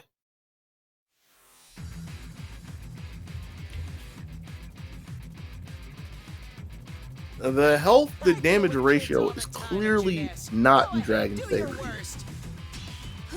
Yeah, but it's an obstacle that has to be overcome. We're gonna have to see if they have the answers in game 2.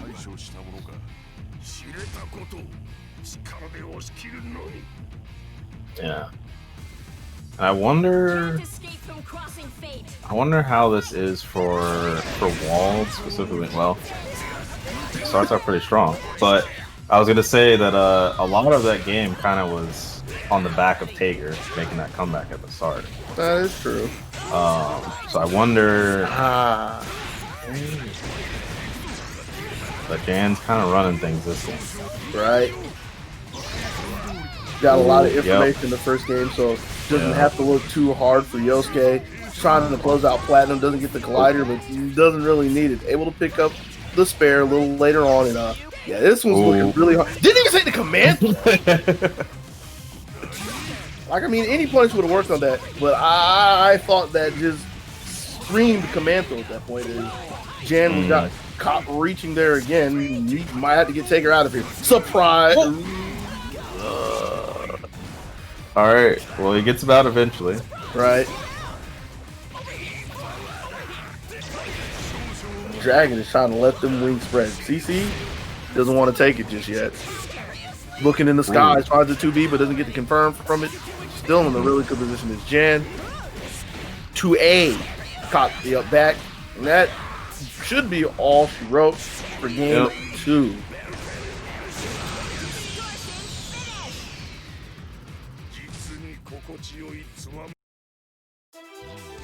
Damage disparity doesn't matter too much if you can't hit him in the first place. And the defense, I say the defense, it wasn't even really defense. It was just like more of Jan just being able to find Dragon in the air. So I have to see what answers Dragon has for game 3. It's looking harder and harder as it goes on. Yeah, that's definitely true. And the another thing that doesn't really help is just like the awareness of Jan.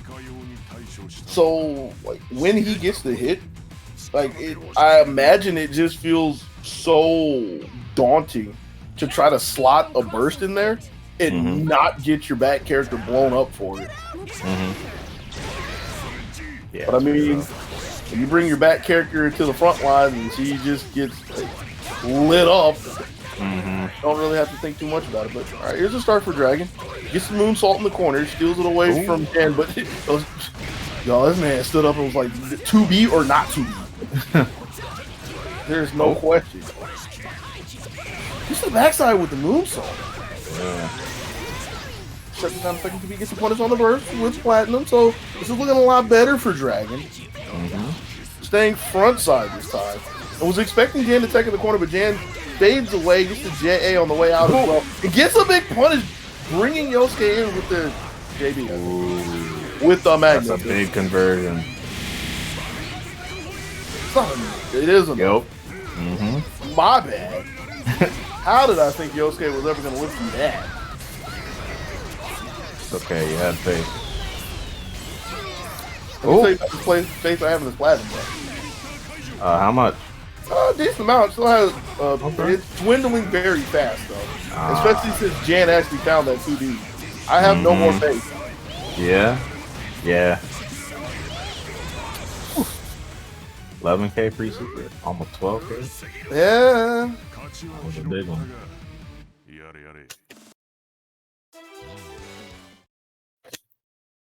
That was literally over in the blink of an eye. That team was so young. That team could go places. You know, one false move. That's the tale of life for you. Yeah. But it was interesting that Faded Dragon stuck with the Platinum team there instead of switching to one of his other ones. So I guess that is kind of what he's moving towards. For that character, at least. So I look forward to seeing a little bit more of it maybe next time. Now, correct me if I'm wrong here. I'm right. That's a Pokemon. Ultimate Lotet, that's a Pokemon. I mean, you are the expert, so I am not an expert on the Pokemon, but that's a Pokemon right there. Compared to me, you're an expert. We'll leave it at that. That's not very hard to do. But it's not really hard to spot one out in the wild when it's the first time you've seen one. It's the first time Ultimate Lotat's been on stream. First event as well. And quite a strong opponent to find in the third round of the winner's bracket in Razzo. Yep. Alright. Raz is rocking the Carmine Yang today. So 13 characters now. Yeah. Versus the Team Rapier version 1. Weiss Ori.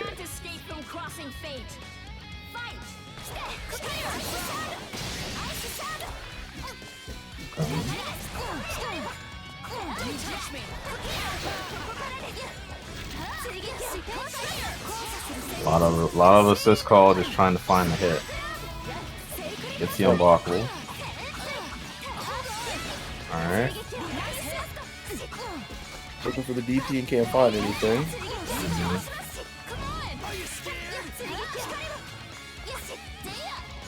Just constantly calling Aurier out for a 5Ps, occasionally a 6P. Yeah. Where the unblockable was. Just I think this is the first bit of CC gauge recovery he's had since his cross comp earlier. But manages to convert it into a lot of damage. similar So the Aurier. Oh. Was so Okay. ready. You already saw him pump the brakes before Carmine can come out. Trying to go for a cheeky reset there. Oh, but this is gonna hurt. Ooh. Yeah, Carmine getting a bunch of health back. For the 2B! Yeah, that was really good. Oh! That's the end of the Okay. game. It should be very easily. Carmine burst, the hitbox on it, saving the day, making sure the sandwich doesn't happen just yet. There it is, eventually full screen sandwich. Ooh, good block. Lotat pick game 1 then. Huh?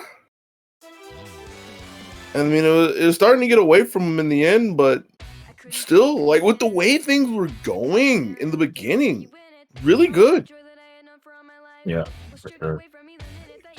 Had all the room to be able to constantly call Aurier, especially with a Carmine out there, you know? So,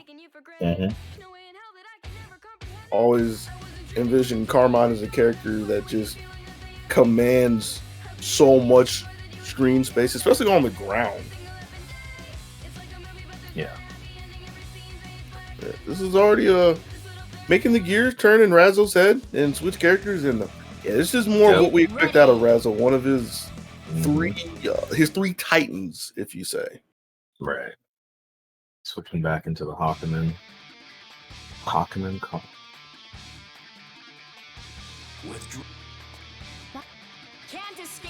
I mean, this is a pretty reasonable choice, if you will. Like, how do you fight two rapiers to bring a bigger katana, right? Yeah. Seems like a good Bring plan. some counter. You need the Hawkman out there to do counters, though. He's coming back. Oh, doesn't block the burst. I wouldn't be surprised if it was on his mind and was looking for the 5P and just, like, botched it. But still okay. Still in a really good position. The damage on Carmine was self-imposed, so it's not the worst just yet. Yeah. Steps in, takes the DP, takes the counter more specifically. Kicked in the ankle. There's no burst for this, not just yet. Cross ray can't get Hawkman out in time. Hawkman is still there, yeah. Ooh. I think he tried to bait that out there. Ooh. Oh, Aurier just took one to the head. Yeah, a little too overzealous still being out there, but White's Hawkman's gonna trade in a town at least.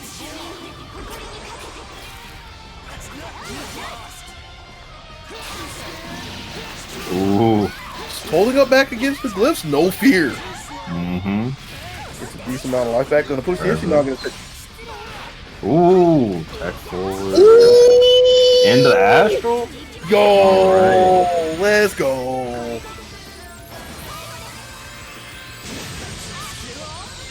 You want to talk about the most unfortunate time to pump the brakes and then give up the hit afterward.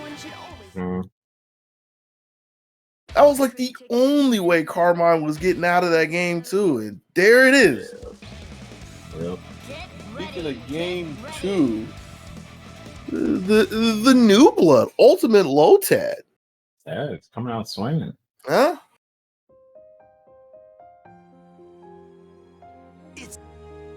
Can't escape from crossing fate. Fight! Okay.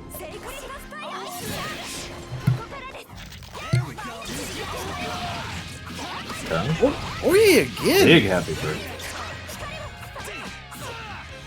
Empty air dash low. Yeah. Lotat was looking for the burst. Nothing doing. Razzle doesn't give it up just yet. And that was a spot just to deny the sandwich. Eventually gets the hit. Carmine can't get the burst in time. He's done. Dead. Yeah. Just with the blitz, but gets clipped by the incoming. Hawkman's got to do a lot of work here, though. Yeah. And missing the burst is going to make it so much harder. Yeah. Only got level 2 resonance as well. And he's getting hit through a lot of this. EX counter. Had to spend a lot of that meter for that combo though. And it's carry away from the corner as well. Like if there was any way to side swap and get Aurier back in the corner, I think that would have been so much better because now she gets running until she gets her toe stamped on by a 5C. Oh, and I'm throwing out of something. I think Razzle was just waiting there expecting a DP, like setting up a flinch, but the reaction was a throw instead, and that worked out so well in Lotad's favor. Speaking of DPs, you see Razzle holding on for dear life, trying to snatch anything with a counter. No good just yet. No cross combos. There's no meter. They're stabbing with a 5B. Can't find anything. But Weiss coming in to pave the way. Aurier to close this out 3-0. Yo, who is this Lotad? A very strong film. The ultimate Lotad. What?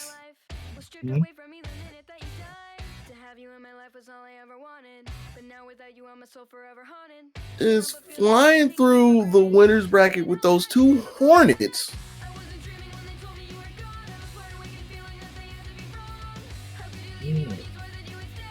And that's gonna bring us to We're at top 8 winners.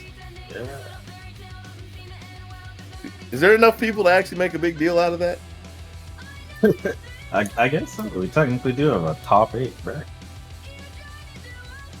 Probably something you never thought you'd be saying for ZoneBreakers Online, but here it is. Mm-hmm. Gonna have to wait a little bit before we kick things off in a top 8 winner semis. Thinking the first match is gonna be Jan against Yui. That's what I see highlighted, so that's what I'm expecting. Mm-hmm. Other end of the bracket, gonna see the newly born Ultimate Lotad, the shiny Lotad, gonna be going off against Marvin Pie. I can barely contain the incitement. Okay. It looks like you need to talk about the Mascherino. yeah. Anyway, as you can see in the chat, should be there soon enough. You type in !Macherino. There are links to the Macherino pages for both games. Tags going on right now, so it's probably what most of you care about. If you go on there, log in with the whatever social media you choose, put in the code ZBTAG10. You can make free money appear in the pot. You can also hit some of the sponsor quests on the side if you'd like, and put some more money in it out of your own pocket if you really want to, but you don't need to. But everything you do is definitely appreciated by us and by the players that get this free money. Free money, baby. Yep. And I'm not talking about leprechaun gold either. This is real money. I mean, I'd take leprechaun gold if it was real. I mean, I think it can't be real because it's leprechaun gold. Don't tell me that, man. I'm sorry. It's Don't go chasing rainbows. It's the only thing I look forward to on rainy days, man. Chance to one day strike it rich. Speaking of strike it rich, you gonna try to strike it rich with R.O.B online? I'm looking to strike it rich by seeing some great play, watching R.O.B online in the comfort of my own home. Wow, you can be playing from the comfort of your own home, man. Nah, I can't do that. Why not?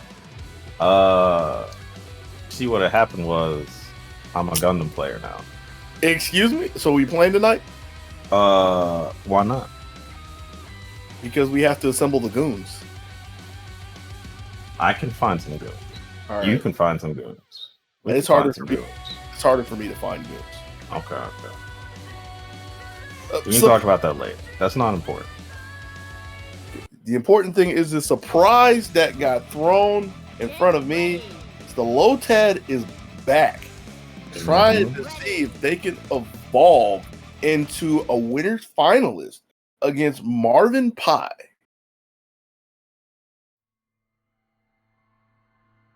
Yeah.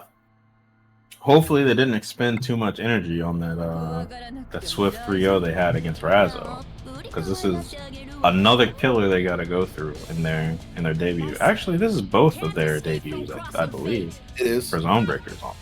It is. So we'll see what if Marvin Pie has the answers for this Team Rapier nonsense we get going on right here. It's looking like not yet. Okay. Everything you wanted. Falling JA, answer to all the problems. Literally splash some water on these Hornets. Get the hard to blockables out here. Ooh, and it was like Weiss was able to get out for a second, but there was no block there, so she's gonna be gone. Ori gonna come into a hell of a mix-up, really. Yeah. Even though it was all front side, there was just a lot of stuff out there. Ooh, tried to get the side swap to take him back to the corner. I like the thought there. Check the footwork on this girl, though. But wait a second. Hilda 5A. No fun zone. Needs one more hit, but it's looking like a wrap. Yeah, I thought the fadeaway JA was like a good thing. Even though it was missed, it's not like Lotad was going too far away. Willing to try to sit and weather the storm of the cross combo, which is not the answer. It's Marvin takes the first game. Couldn't bear another day without you in it. All of the joy that I had known. Get ready. Get ready. I'm trying to think, what was the breaking point in that? It was like a falling JA. That's what it was. Yeah. Falling JA that hit both characters and then kind of converted into a lot of damage into a setup into more donk. So let's see. Good blocks at first, but okay, doesn't quite catch the first. Yeah. Another unforced error going the way of Marvin. Good block on the overhead. Trying to stall. It's all long enough. Wrong side. Yeah. This Weiss moved forward a little too far. But I mean, that was still partially done on Marvin. Still partially done on Marvin's end, just to stall out and let that opportunity even happen. 2A wasn't confirmed from, but a throw.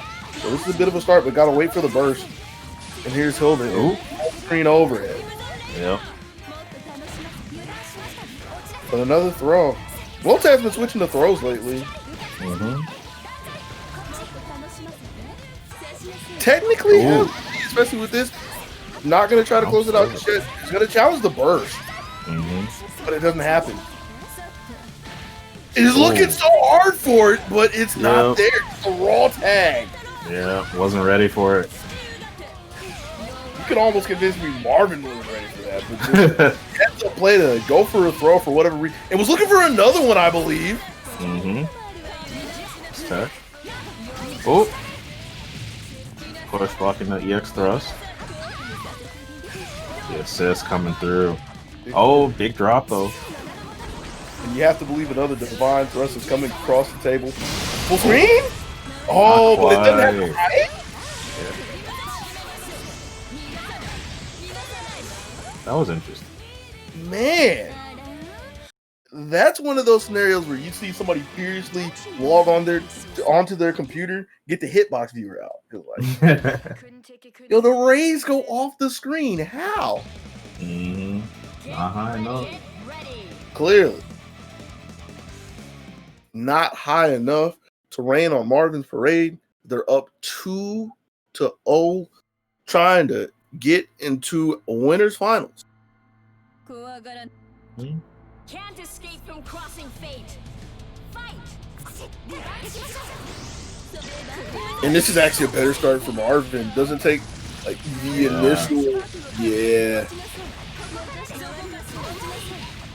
So this means kind of a bad look for Lotad, because a lot of these games where they were close was because he was getting off to a really good start. Marvin had to make the comeback. Right.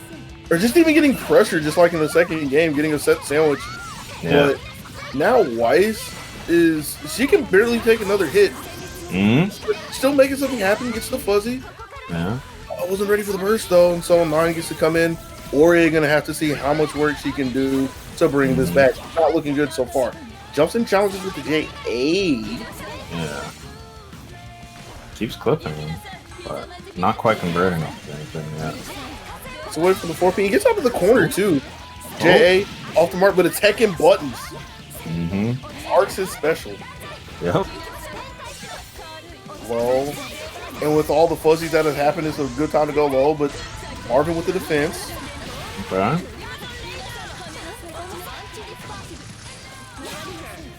And to the point of defense, Lotad's able to survive. Good block. Yeah. Gonna have to do it again though. Yeah. Oh, tried to super it. Second one? No. Might just lose both characters. Not quite. I mean, spent all 4 bars and then his burst. Didn't lose Ori there though. So where there's a will, there's a way. Trying to use some meter to make magic happen, but wow. You wanted them both out the door. It's just a little bit later than you expected. Oh, But we got the turnaround. Swift 3-0 on Marvin's side. Don't you know how to pace yourself? You break every Crazy games.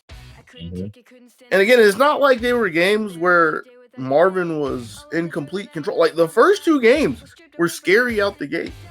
Not specifically with clean hits, but just like opened the front door and somebody delivered the pressure straight from Amazon. Marvin was able to hold on.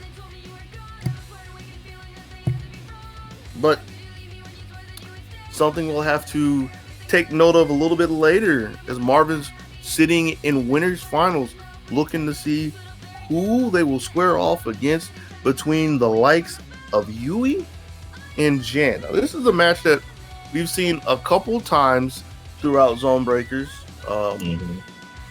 I feel like it was a final somewhere. Hold on. It was it? No, it was never final. It was never finals.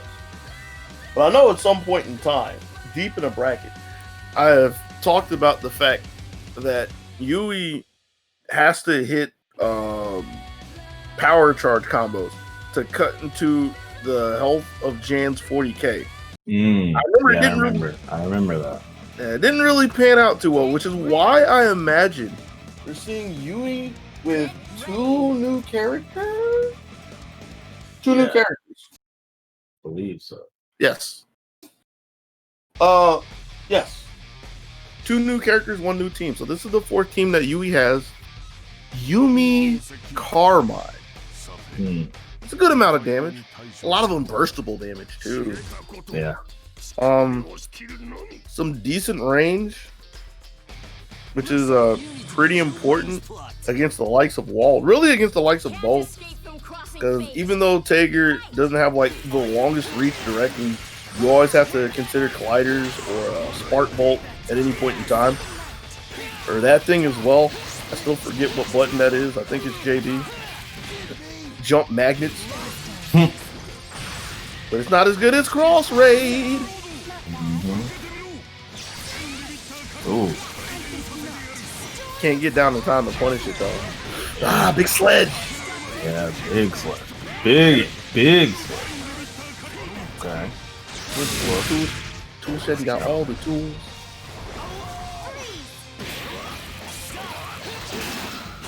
Ooh, gets the hit with the ice shard to start things off. And it's the kind of drop.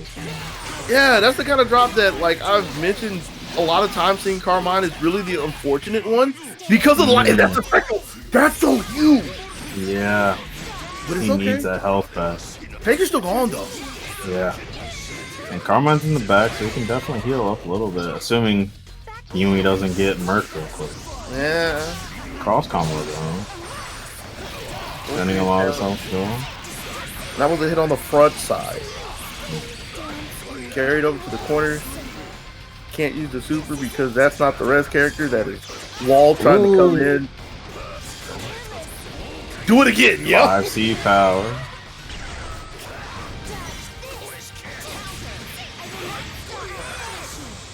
And just a nice step up 5B, interrupting walled 5A, and that's going to shut the door on the first game. Yui moving up 1-0. Mm-hmm. I crush anyone who pisses me off. Couldn't take it, couldn't stand another minute. Couldn't bear another day without you in it. All of the So I'm guessing this is the answer. Instead of trying to put all the eggs in the Chie basket and try to blow up one of the highest health characters in the game, just use cluster bombs. Just cluster bombs of damage. I still feel kind of scared for this Carmine. Those 2 drops. Yeah. Yeah, those were pretty scary. Because you're definitely putting yourself in a really scary position with Carmine. With 2 full combos worth of lost health there. Yeah. Gonna have to see if that happens again and if Jan's ready for it. But here we go into game 2. Okay. Don't fear. There we go. That's what we're looking for. Stagger 2As. Jan's not biting. In fact, Jan's swinging, but Fire got stuffed out immediately. He's fading back to full screen. It's coming for free. Playing with Yumi this time. Gonna let Carmine get a little bit of that life back. Recharge the battery, get in there again. But this is a bonus. It's willing to take 2+2. It's not gonna be enough, but a lot of meaningful damage. Oh, okay, that was almost enough. Mm-hmm. Very close. There's got to burst in. Oh. Okay. Scary. Because again, this is like barely any damage that Jan has done on the Carmine on his own. This is a lot of his own self-doing. Oh. Okay. This is a start. Nice catch, Chart corner. Tech 5A. Looking for the 2B, but the JC. Mangra. Oh. Definitely felt some type of way there. Felt like getting rid of Yumi. And because there was a blood wheel out there, that was enough to save Carmine, because the spark bolt would have been at the end of the game right there. Oh. I think the swipe in the Cisco would have been it there. Possible. Gives Yui a chance. Quite ready for it. 5A. Fade away. Wheel has to block. Barely out of range, but still close in the blocking, so that's a chance for Yui to come in. Put some more blood on the ground. So there's going to be some buzzsaws. There they are. Oh, 5C good denied DP. with a DP. Yeah. And the spark. And the spark. Yeah. Good stuff.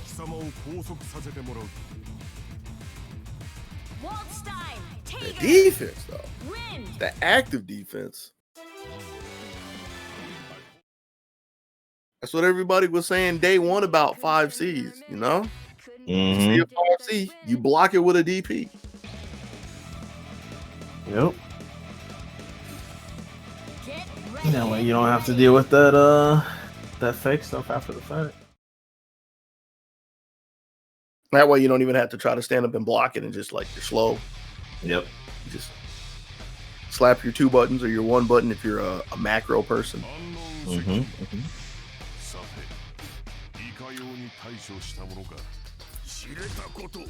We're tied up 1-1, so let's see where this is going now. Looks like you need to get your wings. Both these games, Jan has had to fight back. Yeah. So. Okay. Good block. Gets hit at the end. And I kind of think that was really on Yui's mind. The fact that they went out of the way to throw the JB in there, specifically put the puddle on the ground. Ooh, good block on the DP. Yeah, this is 4 bars. 4 bars. Yep.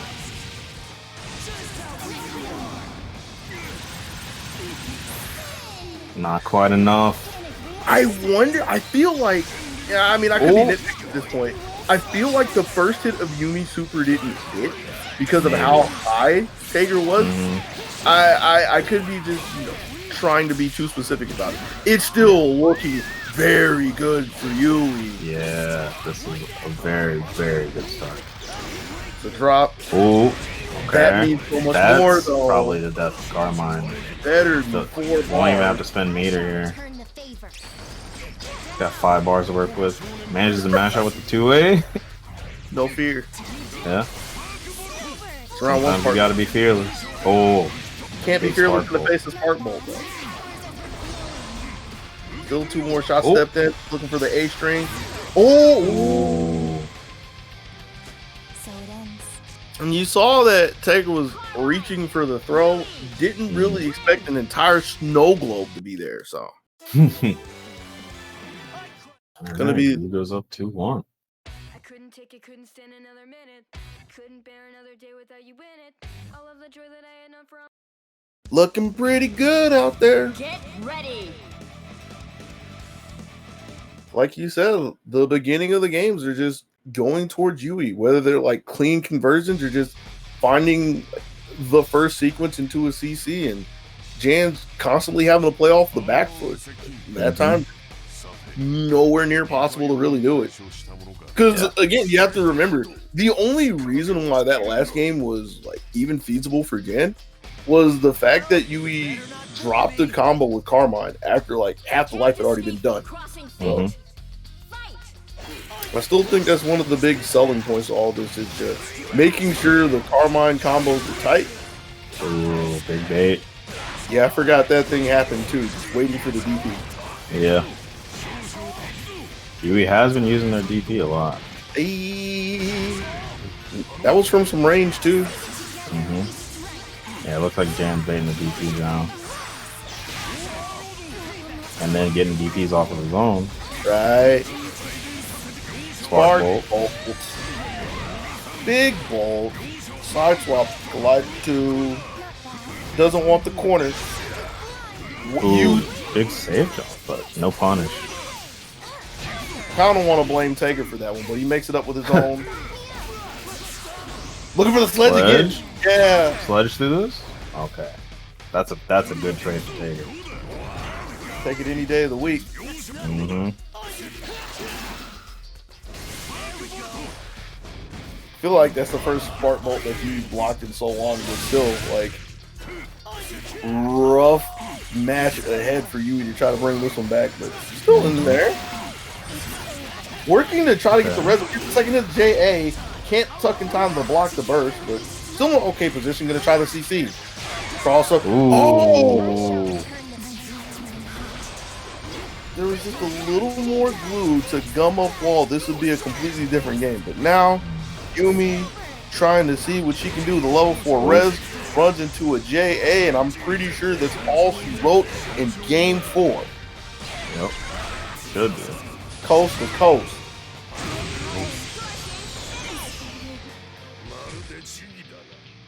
And that's going to be Taker kindly escorting Yumi over into the 5th game to see who's going to move on to square off against Marvin Pie in Winners Finals.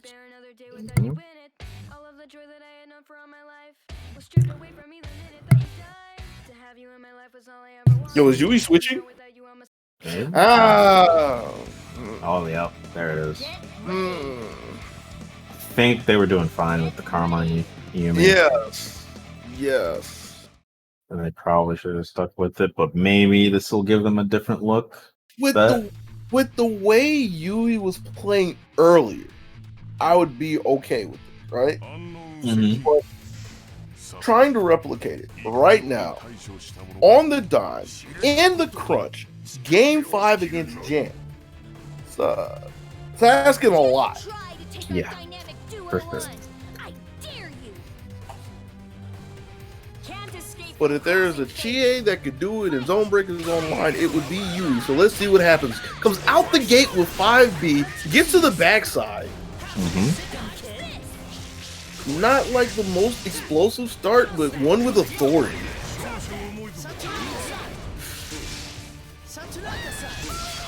Still not being deterred. Come in looking for a second ZO on the swap. Not just yet. Just chipping away. If Mr. gets a hit, the hit is huge. Yep. It's just immediate damage. I like the choice right there. Like, not even fearing the burst, putting a lot of meaningful damage on the wall. So, a lot of the responsibility is on Jan to try to get back in this game.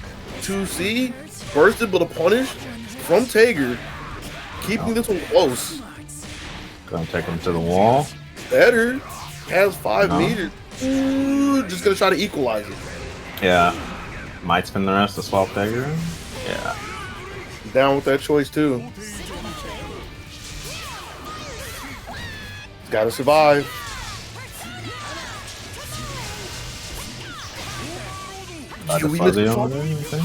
Yeah, and it's really hard with all the hits coming from Zio, so that's more chance to duck after the fact. So you swapping again and a straight 5C. Spin the bar. Yep. I feel like it's the first touch. Ooh. Okay. He's got to survive again. Yeah, this is rough. It's fuzzy, no conversion. Couldn't touch in time. 5 feet coming. That? Conversion. Cross raid. Just enough. Ooh. Had to have been down to the pixel. Yeah.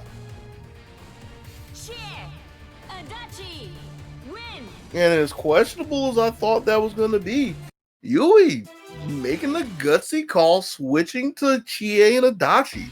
Drags out game 5 and gets to take a shot at Marvin Pie. Yep. Yo.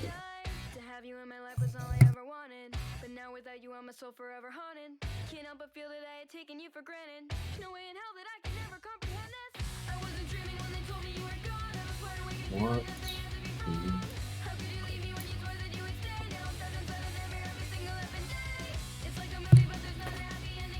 So we just going in the winners finals. That's what apparently that's what happened. Yui ain't going nowhere. We ready to play. I earned my spot in winners finals. We playing winners finals right now. I ain't going nowhere. Bring the pie. I want me some pie.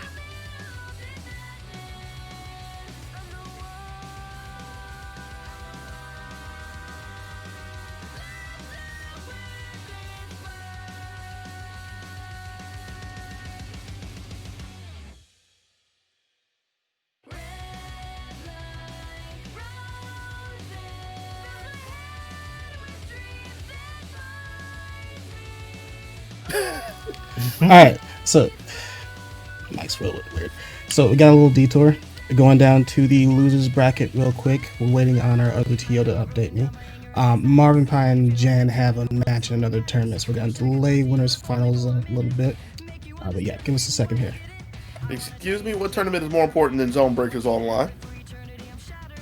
No. Ask the players. I'm asking the world. The 10th installment. You mean to tell me we gotta wait? I mean, I'm a big proponent to people playing multiple tournaments so this happens. But still.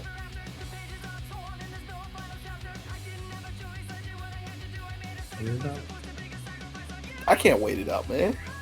It's a good game. I can't wait. Gotta wait. I thought it was gotta eat. Nope, I'm gonna get out of here. Can't have it. You keep yourself on the sideline. So while we sitting here getting everything situated, I know what you're thinking. That's not where I'm going. I'm going to the real simple thing. Yo, thanks for chilling with us today, y'all.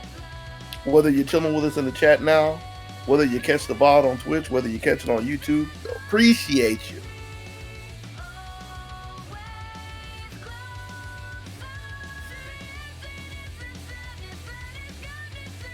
Lupe, you liking the games, man? Yeah. There's been a lot of fun sets. All right. Got a favorite set so far?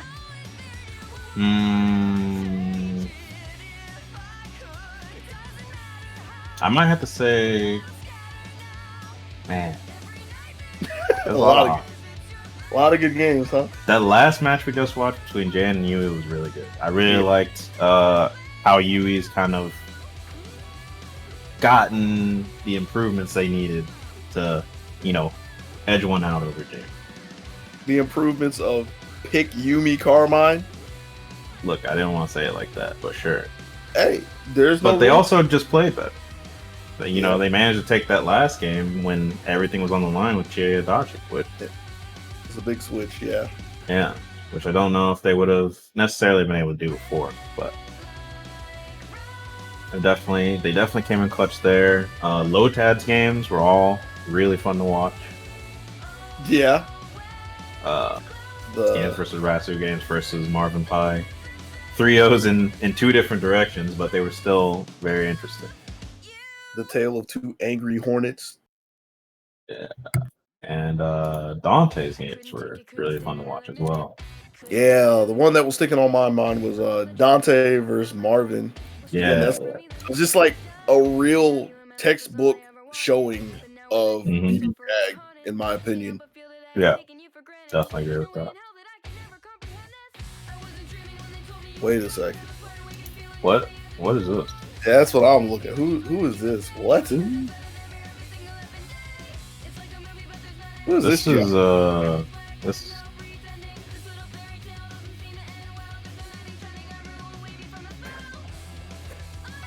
What? What? Casuals in the middle of a tournament, bro? Oh my gosh. I'm on strike. All I'm saying is you gotta fill time somehow. Well, I'm gonna go get some more water. I'll be right back. Wow. Right, I can do this. 1, 2, 3, 4. Ha! Can't escape from crossing fate. Fight! Please, come here! Freeze! I need you! I will never dance in a wavy world.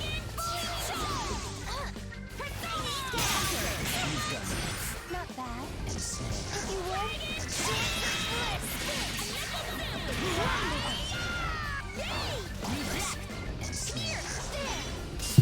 Now, I would like to point out that the last time I saw Chie hit a Seth, that Seth didn't exist.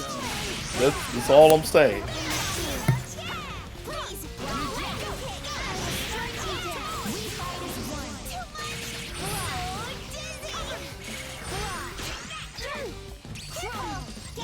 Well, to be fair, this is a Sinato. Oh, I thought Sinato was on set. I was about to say it still didn't exist, but I'm looking at the wrong side. Yeah, that was half of the joke that I was making. Oh, I'm back. What did I miss? You missed Chie hitting Seth, and Seth still exists. Oh, Like, yeah, you're not that worried doesn't about sound like a real Chia. Exactly. You don't care about the end result. Oh, he's gone. Let's see.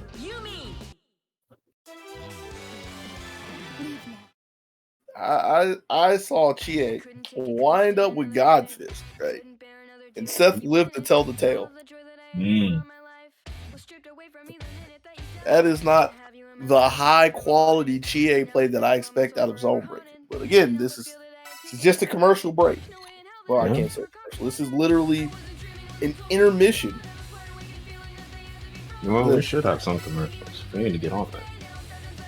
Yeah, this could be a thing that happens. Commercials, exhibit. They don't even have to be real commercials. That's the best thing. But could be commercials for other ideas in the future.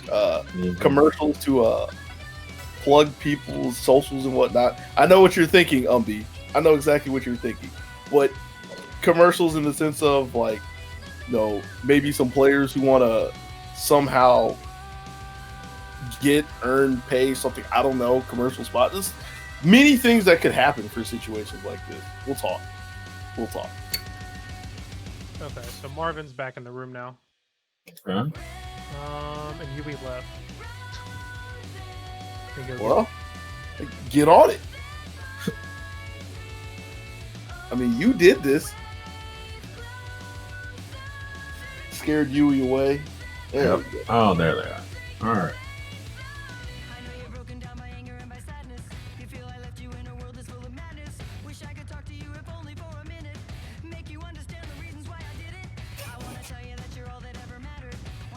Oh man. So we're looking at it right here. Tail of the tape. Wait, what? Back to the Teddy. Excuse me? All right. I can. I think I can understand why without playing the characters, but it's still kind of perplexing to me. Because I imagine 9 hates Adachi because you have a character that puts a hitbox on the entire screen versus a character that literally has to walk the entire screen. So I can see that, but yo, this Teddy. Let's see what Kuma can do. Cause there's Hilda's hurting back there. Okay, the college lows, but no conversion. All right. The full screen CC into the Zio. Not really the cleanest CC that we've seen out of Yui, but still able to get the throw eventually. Oh. And man, it happens. Yeah. Don't talk about it. Yeah. It's in the business. Yeah. Full screen Adam Smasher. It's in the business. Gotta be ready for it. Okay, looks like Chia gets a little bit of an extra combo conversion out that DHC as well. Didn't need it, but good to know. Full block before the 5C, but you know, nothing really doing from it. Just trying to get Teddy to stop. Tomahawk. Oh. Joe just let Adachi take the heat like that? Okay. Yeah, good as block. You do realize this is 2020, right? Nobody's worried about blocking right now. It's kind of overrated.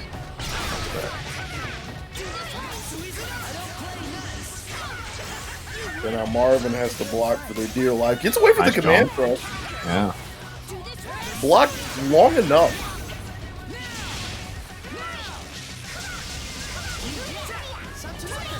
Good timing on the push block. Just make sure Adachi doesn't get to come in, but 5 bead on the backside.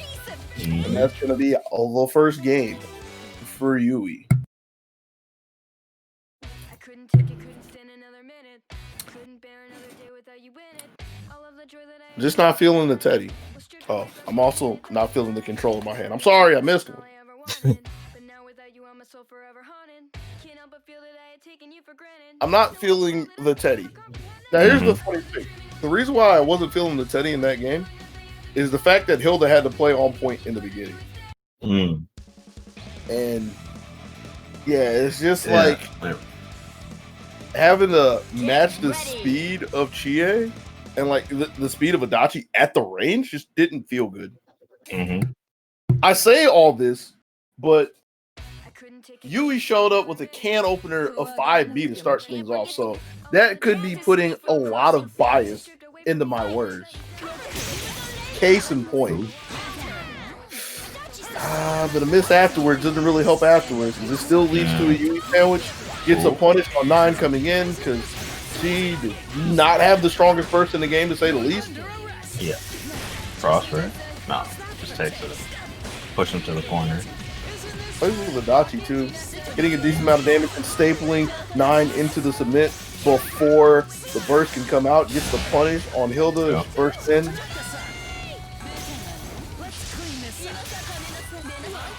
CLs versus skewers.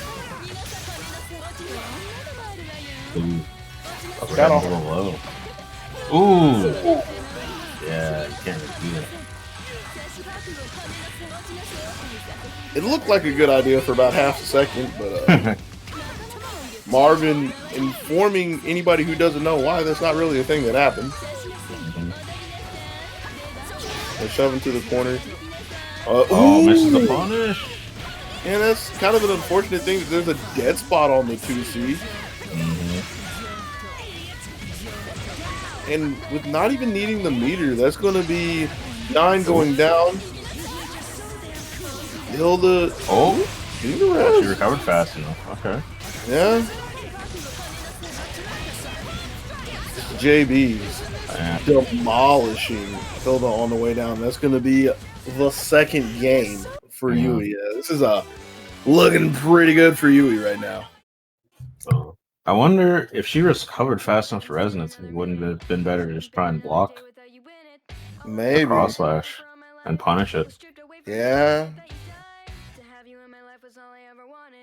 Yeah, here's the question: where does Marvin go now? Like, I don't know. did I see Ruby Yumi? Oh, I see. Even when Tecto's not here, his That's what I influence. was saying. I was like, yo, I thought Tecto didn't show to work today.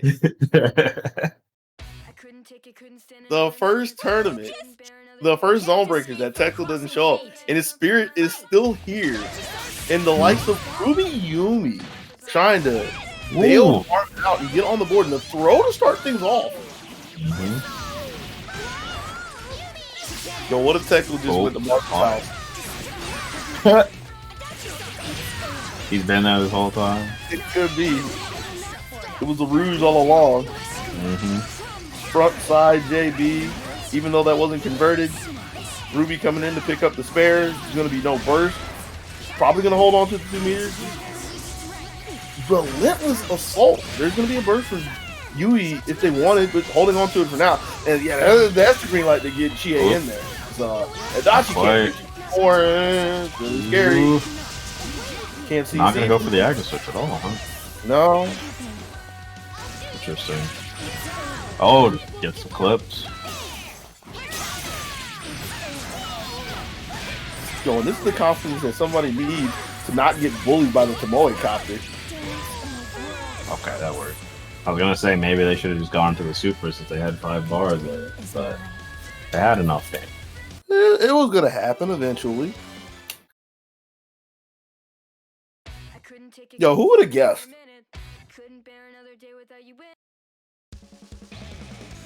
Who would have guessed? Like, no matter where you go, no matter what you think that the coast is clear. You think that there's no way that she's gonna come find you. There's always a Ruby. You can never see it. Well, we've had 3 rubies in this tournament so far, technically. All right, I guess I have to go the extra mile and say Ruby Yumi. Yeah. I dare say you can't escape from crossing fate. All right, I'm sorry. Look, I was gonna let it go. All right. But Yui's trying not to let go of Marvin. Okay, big 4P just to kind of disrupt Ruby, not too much, so. Solid burst choice. Conversion not there, though. And that's not really the swap that Marvin was looking for, but gets away. And, Chie, where you going? people need it. Okay. Meteor. Still met with a push block, though, so Chie doesn't get to come in. She getting hit for this? No. Able to stay up in the skies. And you know, you always got to be really careful about the Tomoe calls. Like, everybody else has been letting that go for free, but Marvin's been attacking that pretty well. Push block just to keep Adachi in check, but no more meters means it's time to turn on the power generator. DZO again. Push block again, but it's Cliff trying to jump out. The dash in 5A, yeah. Yeah. That's 3-1 for you. Oh, that was 3-1. Yeah. Managed to make the winner side of grand finals for, I believe, their first time in ZoneBreakers online. Yes. Because the last time Yui saw grand finals was at ZoneBreakers 8 against Tecto. Now I have to look this up because I had this at the push of a. That's the wrong bracket. Bro, you got the wrong bracket. You fool! Alright, I gotta go back in. Do I have a second? I have a second. Yeah, you go. We're waiting on a lose match to finish. What's the matter? Which match are we waiting on? Jan versus Razzo. Ooh, they're playing all screen. Mm-hmm. World. Yep. Winner of that plays Lotad in loser semis.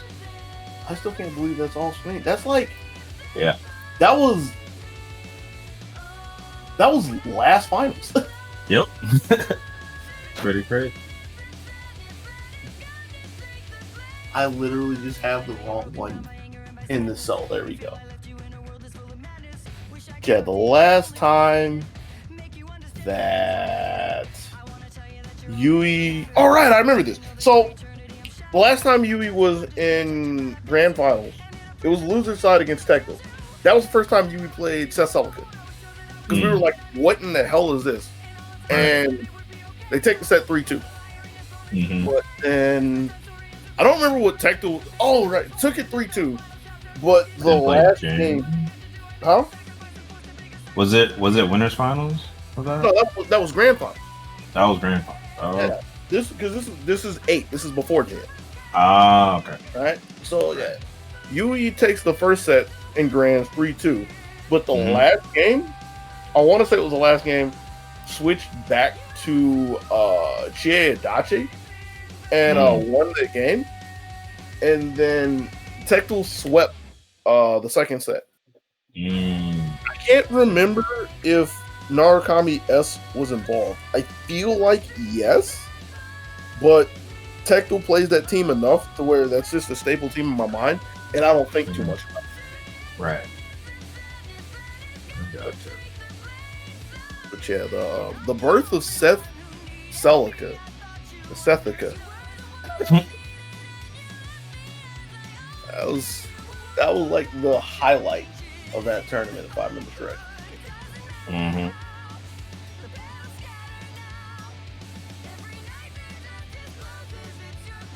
Oh, one of the highlights. I won't say the only highlight. I want to say, let me look back over here. I want to say that was the first tournament that Garfield pulled up to as well. Yeah. Well, we got a little bit of time. I guess I'll plug the Matcherino for a little bit. Matcherino? Yeah. If you look in the chat, we got some links to it. You click the one for BB Tag. You can click the one for Grand Versus as well if you want and use the code there. But basically, you log in to the account with whatever social media you use. Enter the code. They put some money in the pot out of their own wallet that you don't have to pay for in any way, shape, or form. But if you would like to, you can add some money of your own or hit up some of the sponsor quests for a little bit more of that free money. The players are deeply appreciative, and I know we running this helps us a lot. Helps us give them a little bit of something to play for, to show you some dope stuff. And you know we all love dope stuff. Yeah. Dope stuff. You know what's really dope though? What's really dope? Gundam. Y'all all play that. Wow. I like how you feeding, but I almost have to pull teeth to get you to play. What do you mean? Love it. I'm down to play every day. Get your goons in order. I mean, look, I'm always down to play. It's just a question of if I can get the goons in. Get your goons in order. So when they put spectator mode in oh yes. Yeah. I mean, let's There's just no question. Forget the fact that it can actually already happen with share play. It already can happen with share play. That's what people do. Oh really? Yeah.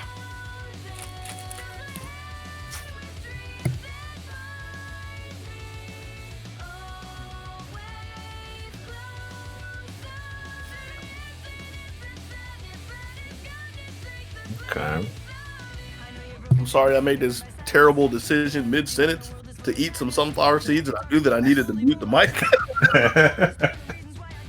You don't understand, man. Like, I typically have a bag of sunflower seeds on my desk. And I love sunflower seeds. You'll ask me about David's and the Coke. You don't know about it. But I will just, like, sporadically unprompted for no good reason, start eating sunflower seeds.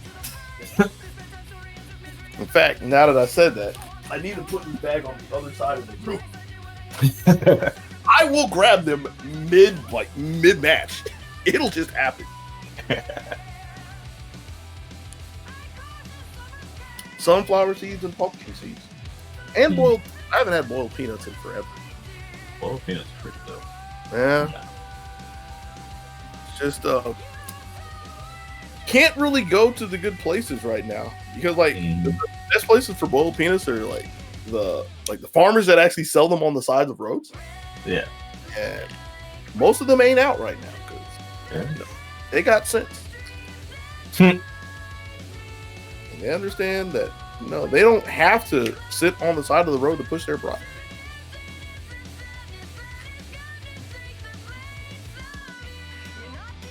Might have to boil some myself. I haven't done that in quite a long time. We gotta see the ultimate Lotad. Yeah. Holding the Everstone, never evolving.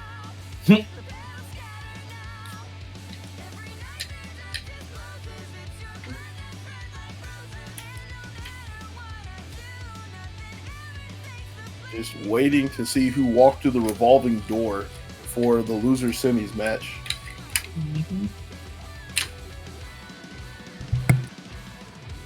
We try to bring this down to the final four of ZoneBreakers Online number 10.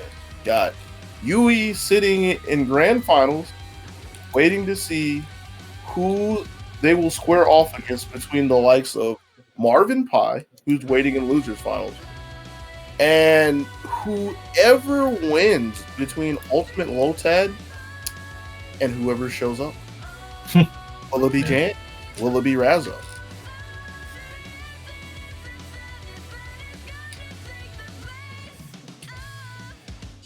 Find out on the next exciting episode of ZoneBreakers Online. I couldn't take it, couldn't stand another minute. Couldn't bear another day without you in it. This has been the best episode so far. Yeah, definitely. Yeah, this is the one.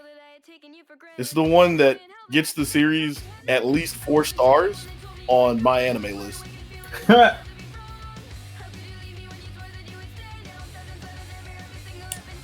It's gonna be hard for it to get 5, but 4 got it locked up. Don't have to worry about it.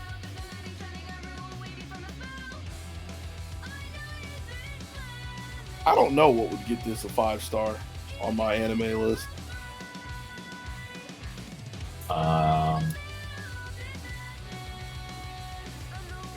Maybe if we didn't have a rogue TO take over the bracket.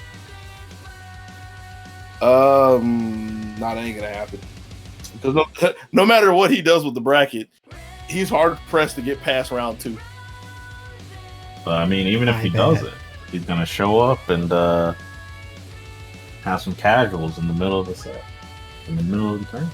Now, no matter what we say, what's happening right now? We can't really talk to for everything that you said. We literally could just play some Gundam right now. I mean, that's true. We probably should, if we're being honest. Should just throw some Gundam on the stream right now. That takes too much work. Only because it's on the same system. That's true. Yeah, if this was a PC ZoneBreakers Online, then maybe.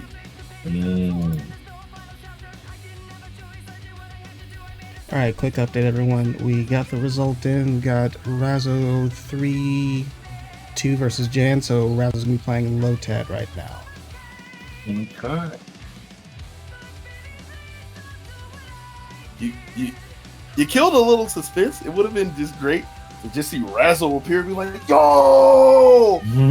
Have the godlike picture of Razzo walking through the fires and flames, looking like Ralph from I'm here to King of rescue. Fighters.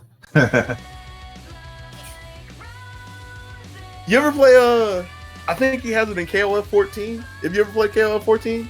Yeah, that's what I'm thinking of. he does. his level 3 super where he's walking through the yo, that's Razzo right now. Mm-hmm. Ragged up and everything, ready to go to war. Get ready.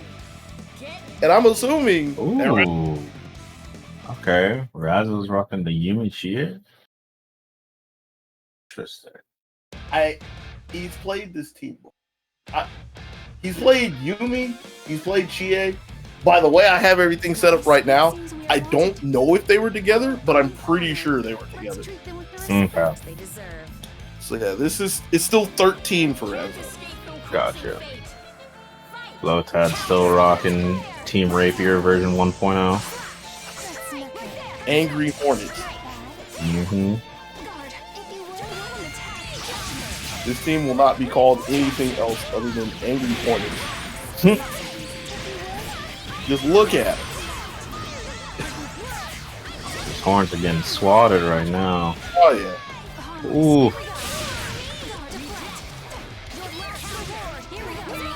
All right, I guess you know what? I got a better name. Yeah. Wicked Wasp. You know the truth of Wasp, right? What's that? They literally only exist to be assholes. I mean, that's not exactly true, but you ask the average person what does a wasp do, they're going to tell you nothing except for being rude. So that's what this team is doing. You got Weiss jumping around like she has no sense in the world. Ori coming in trying to skewer everybody like a pinfish. So it's two wicked women over here. Not really working out too well. It's still a competitive game, especially with that conversion. Yeah. The high up from Lotad to catch that. Ooh. Where's the burst? Where's the burst? He wasn't ready. Looked like he was baiting it, but just didn't react properly. Yeah, that gives Razzo a chance in this game as Chie comes in, gets the hit on Aurier, and the 4P on Weiss before she can get the res. I really think that was a game that Lotad just let slip. Yeah. Definitely agree with that. Even though they were down, like that was totally in the realm of possibility because that scenario just had burst written all over it, bright neon sign. But it be like that sometimes. Yeah. This is one of those scenarios where you got to turn into one of the best esports athletes, and athletes have terrible memories. Can't remember game 1. Got to go to game 2.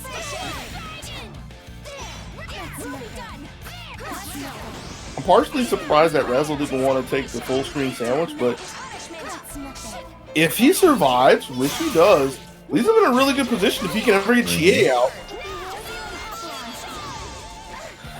I don't think that was a CC he really wanted, but he's trying to make it work. Gets the swap. Yep. That was so goofy with Chie skirting her way in with Black Spot, but whatever's clever. Ooh. Okay.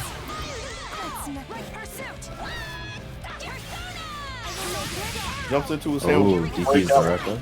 Yeah. And in this game, even though there's just been some nickels and dimes, until Chie came over the top of the JB, Lotad was looking so good. Still in a pretty decent position, just needs to get away. Chie bearing down her fangs on Aurier in the corner. Sweep, Tomoe Oki. That's Tomoe OP, but I mean, some people would agree with that statement. All the meter. Okay. There's a stock market crash. Got to get rid of this meter. Oh, 5B anti-air. Pretty good. That's the button she uses for the task. Blocks. Holding on, but it's a slow swap. Yeah, tried to hit something, man. She's winning. She's not going to get the meter to get a super from this. Looking for the DP. Nothing doing just yet.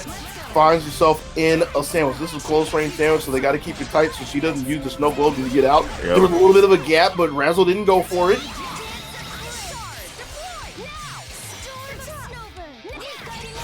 The two ice cold. Trying to see who will range 5A.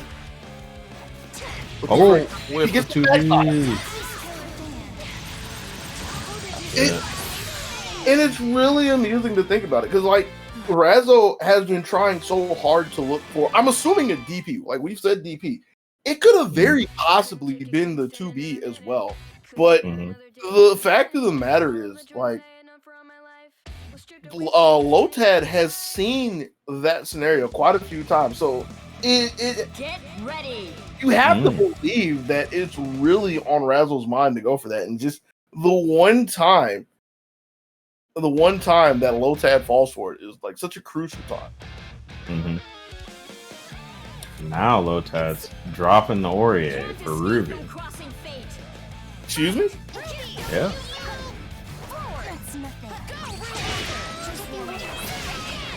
So we get rid of one wasp, and now we have a scorpion.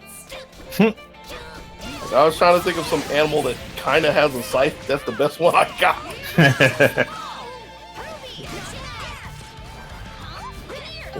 Great to throw, but too far away. Wasn't even. That was not really the best version from a sandwich, but still Razzo keeping control until the clash. Oh, overhead. That was a side swap too. Yeah, that's some of the power of Weiss, where she's able to take corners away with the glyph, gets the punish on the DP, doesn't have the meter to close this out though. Might not need it. Cross range. How you forget about cross range? How I forget about cross range? Oh. Meteor into resonance. Push walk away. Can't go but now, okay. And just to get him at the DP. Oh. Meteors. Oh, man, swiper too. Got the hit with the 5A, but didn't believe in it. Another meteor. Oh. Third time's a charm. Yeah. Doesn't have enough to close this out just yet, but one more look is all Razzo needs. But guess who's here? Got the combos for it. Alright, Lotad's on the board. How much of that do we credit to Ruby, though? Like, I mean, that was a switch that was made, and that's the reason why Lotad still has a stake in this tournament. But yeah, I honestly don't think Ruby had much to do with that at all. Something we have to go back and check the tapes on. So either way, Ruby is going to be the jam for this set for Lotad. Here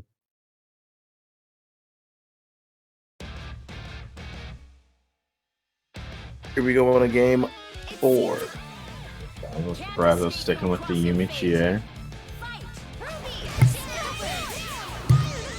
He still has a game to work with, so it's not the most important game for Razzo, but needless to say, but he clearly want to just get out of this with the least amount of effort possible. Yeah. And with a monstrous start like this, Weiss already beyond half health down. Ooh, the counter comes through. Oh, that's a little bit of an awkward switch. Still able to get Ruby in nonetheless. Kind of unfortunate to let Yumi get out of the corner, so that's where a lot of the damage is really done. You know, for a second, I really believe that Ice Shard might save GA, but nah. Not how the game works, Chief. Maybe if it was somebody other than Ruby. Probably. Maybe if it was somebody other than Ruby, she would have been able to come down on a Yumi 5A. Weiss is on. Ruby not long. Drops it. It's a dragon kick. Oh, no fun. Wasn't really sure about the timing, so let's GA live for another day to beat. Not just yet. Not quite. Or the rest of Pop resonance. Put yourself in a sandwich though. Blocks it. Blocks the DP. Dylan Regan has 6 meters, so yeah. Yeah, that was funky. Yeah. Going into the sandwich, so it has to survive again. Get cleaned up by Chie 4P, and that should be all she wrote. I think with a super optimal combo, Lotad could have killed him with Ruby there, but it's hard to be ready for that in the situation, in the heat of the moment. I just thought the other super was going to happen. Yeah, I probably should have. I couldn't take it, couldn't stand another minute. Couldn't bear another day without you in it. All of the joy that I had known for But either way, that's going to be Razzo stamping that game in the books, moving on to square off against Marvin Pie in losers final. Taking the long trip through the bracket of alternative success, trying to see who's going to vie for a spot against Yui in the grand finale. Yeah. Razzle was looking pretty solid in that game, but this is going to be a test. This is going to be a test because, like, everybody's looking good until 9 hits them. And I'm pretty sure every person on this planet looks the same, trying to get away from the hard to block. Mm-hmm. I say this, but then the other question is Marvin Pie even going to get a chance to present that situation? Yeah. They even want to. Because, I mean, with the way some of the matches have been on stream, Marvin might try Teddy again. It's possible. They seem to go to that a lot at the start and then switch off of it when it doesn't work. Yeah. But I haven't seen it work yet. Yeah. I don't think. No. No. And, I haven't really been feeling the Kuma, man. You need to get a real man out there. Yeah. But we shall see. We get into our top 3 of ZoneBreakers Online Edition number 10. I was about to say something else really dumb to try to fill, stretch, and stretch some time, but I said it in my mind, and I was like, that's what's already happened. I was going to say we're in top 3, so we get to see who comes out on top in 3 out of 5. But see, that's why I try to think before I speak. But I also still need to fill some air, so I did it anyways. I'm okay with looking like a fool. Sorry. I don't think anybody will hold it against you. I'll hold it against myself. That's fair. Look, it's better you try to fill the air than me, because all I can do over here is show them. Sorry for intruding, but Razzo and Marvin calling for blind pick. Ooh! Oh, is that serious? All right. Okay. Are they messaging you? Yeah, they're messaging the teams. Okay. Like, I don't even want to be like, man, this is the first for ZoneBreakers Online. It's been so long. Like, I can't think of the last time I've dealt with blind picks anywhere. Blind picks, as in, this is easy to see online, but this still happens offline, where you're both sitting there staring at the same screen. So you're going to see who the people are who your opponent's hovering before they pick their character, and you might want to pick a team to counter their team, because there's no rule that specifically says somebody has to pick first, like by default. So you call the blind pick, meaning you tell a third party who you are going to pick, and that is who you pick regardless of the scenario. Mike, you're sharing your screen, right? Okay. What can you lock in? Can you go back to the game screen so I can see what teams are locking in? One second. Okay, Marvin's fine. So could you type that? Like, unless you're trying to chill with us? My bad. Alright, leaning all over the commentary. What? I think I've actually seen. Was this what Marvin? I think he was hovering a Blake Carmine before. Yes. But we didn't actually see him play it. That's when they first. Mika Carmine. They're both good. Interesting. Razzle's played Mika Carmine a good amount. Yeah. Mika's like number 4 in the band of 13 characters. Yeah, I would dare say Mika is actually the 4th Titan, or I guess 5th, rather. Yeah, I guess actually it would be 5th. Because I kind of forget Wald at times. I forget Wald and Mercavi. Travels between the both of them. But seeing a decent amount of Razzo's Mika, get to see her again. He hasn't really been the most successful character for Razzo in all of his attempts. So, she has to prove her worth against the likes of a Marvin Blake. Kind of been a while since we've seen Blake. Really only been played by the artist formerly known as Phoenixian, that's Eon now. Yeah. So this is fairly even so far. Mika pulls the punch for the CC, and Blake coming over to Yumi's aid by her side for the CC as well. Neither one of them really getting anything out of their cross combos. Managed to get in. Because came down with rock. Yep. I was looking for the setup, just off the mark with it. So Blake gets to scurry out of the corner.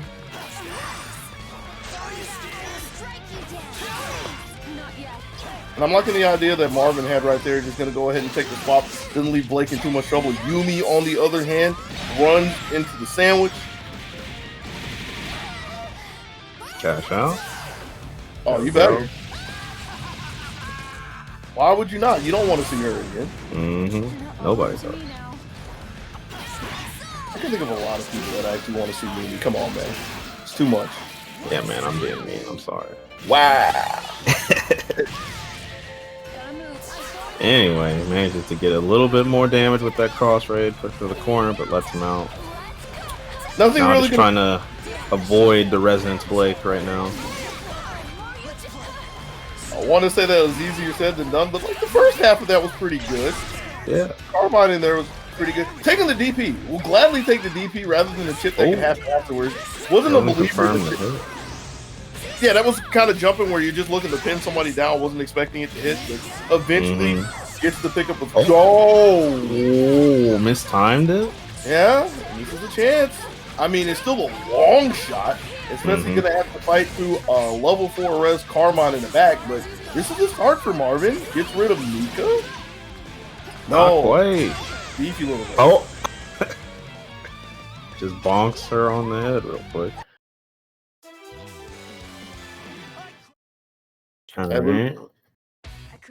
Hey, Lupe. Yo. What's Mika's favorite game? Rock, paper, scissors? That's an acceptable answer. I was looking for bonk on the head. Get ready. I actually can't be mad at rock, paper, scissors. Only except for the fact that platinum exists in this game. If she didn't, that would have been the perfect answer. I mean, they can play together. They might both like. Yeah, that is true. But there's no platinums here. There's just Mika trying to see how much worse she can get in game 2. Okay, so Marvin's sticking with the team, so I guess he likes this matchup. Right. With this. I mean, it looks pretty good when you see Mika running in and trying to demolish a stone clone. That's probably not something that should be high up on her objective list. She did it, and it is not looking good for her team thus far. Okay. So it looks like a lot of this match is with Mika trying to swat them out of the air. Yeah. It ain't working. There was the one little conversion earlier that if Razzle was ready for, I think it was Blake who bounced off of a Bloodsaw, I would have been so sick. But now this game of cat and girl. Ooh, okay. There's the conversion you were looking for. That's a big one too. No burst to save Blake in the corner as well. She's gonna be done. Didn't even need the super. Yeah. Kind of unfortunate that the 2 meters were tossed in the trash, but pretty good just to make sure, especially with the way things are going. Yeah, Marvin is showing that Razzle still has to be the one on the offensive at this point. Yeah. We're switching to Mika again. I have no earthly idea why that was dropped, but that's the thing that happened. Still only taking DPs on this Yumi. So that's all recoverable health whenever he decides to pop resonance. Right? Oh! Ooh. Very fortunate he didn't get punished. Yeah. Try to defend the sandwich, but Mika with a little bit more hops, so Marvin gonna stand behind Carmine, just get out of the sandwich again. Mika. Doesn't even go for the resonance while one of the income. Okay. I mean, that's such a huge. Oh, you just saw the skates too.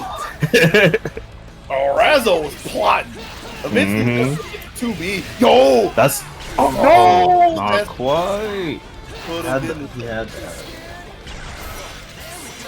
And that would have just broken the game wide open. But now Razzo has to bring this back with Carmine and no way to get life back. Slapped in the back of the face. Yes, the back of the face with 5A. And that's going to be the score tied 1-1. Mm-hmm. I couldn't take it, couldn't stand another minute. Oh, there was 2 huge swings. But I like the idea that Marvin had of not popping the res. Because, like, it's still all recoverable health at that point. But you have to realize that with Mika going down and Carmine coming in, Carmine is still losing. So he's got to be the one to pop res first to survive, which didn't pan out in favor. Yeah. Mika a little off the mark, diving in, barely going above Blake, which allows her to save Yumi. And Marvin was looking for a burst right there, jumping, but Razzle didn't give it just yet.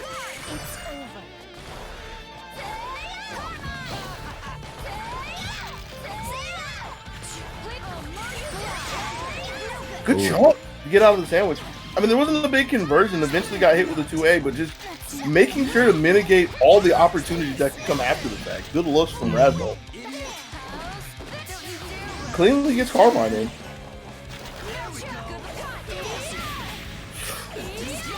A little too slow on the draw. Kind of wonder why the idea was dashing 5B.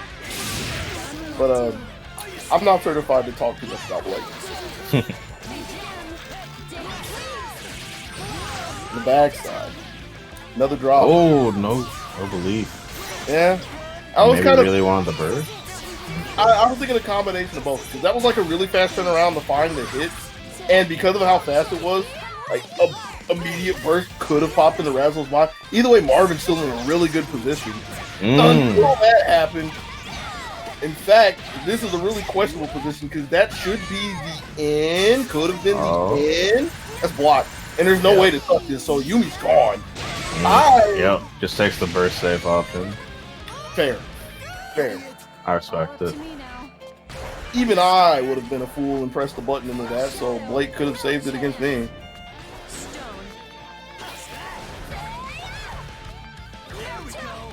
And Marvin's trying to sit on the lead eventually. Catches Razzle asleep at the wheel, steps up and takes the throw from him. Swift movement. Step under in a 5B. Ooh.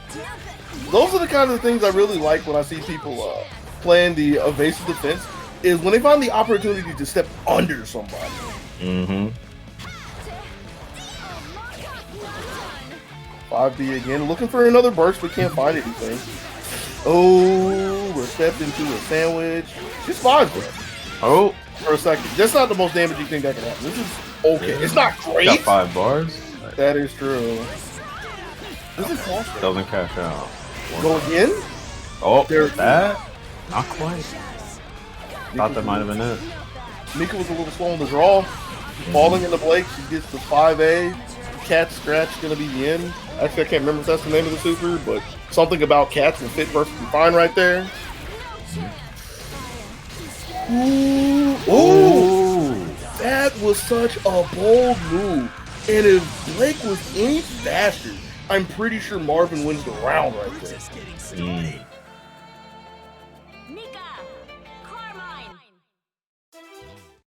Because unless my eyes deceived me, which I didn't take the greatest look, I'm pretty sure the idea was just to sprint past all the puddles.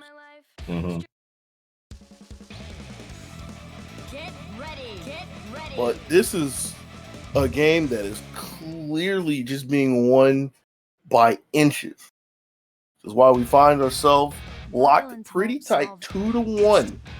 We go into game 4. Fade away JA. Quick exchange. JA again. This one goes cleanly. Oh, basically DP. That should be in. This, yeah. CC in Definitely. 2 meters. Yep. Oh no. Another one of these crucial Carmine drops, but luckily Razzle's able to get Mika in. Mm-hmm. But now she has to do so much work on her own. Yeah. But the fortunate thing is she's chasing Yumi. Razzle's been pretty good at chasing Yumi with Mika. Because if this was Blake, this would be a completely different scenario. Look for the setup again. I don't think Razzle's hit that setup at all. I think he hit it once. It's not high on his conversion count, but still able to get Blake. Wasn't ready for the throw. Scurries away from another sandwich setup. He's trying to check Yumi. Can't really put a beat on it. Step and throw. Oh. Yeah, that was... Probably waiting for the bird. But you have to hit them first, though. Yeah. I'm not sure. That was really awkward for Marvin. And one of the times you just can't have that happen. Doesn't get a chance to burst again or res again, and that's going to be Razzo getting a trip to Grand Finals 3-1. I couldn't take it, couldn't stand another minute. Couldn't bear another day without you in it. Well, such an unusual way for that to pan out at the end. Mm-hmm. But now without you, I'm a soul forever haunted. Can't help but feel that I had taken you for granted. No way in hell that I can. Now we get to see if Razzo can protect his crown. Because he's still the reigning champ. Right now. It's like Yui is 100% ready, rocking with the Chie Adachi. Pulling no punches. Yeah. Trying to get out of here quick, fast, in a hurry. I mean, you got to remember, Yui only needs 3 games to be done. Razzo, on the other hand, coming from the long road of alternative success, needs 6 games to defend the coveted title of ZoneBreakers champion. Honestly, partially for the memes. I can't even say that because Yui already locked in Chie Adachi, so they're showing that they really want to do it. But I was going to say, I wouldn't be too surprised if there was another call for a blind pick. Yeah. Because, I mean, you're talking about the person who has played the most characters in ZoneBreakers. So, you know, Razzo has a lot of tools that he can reach for.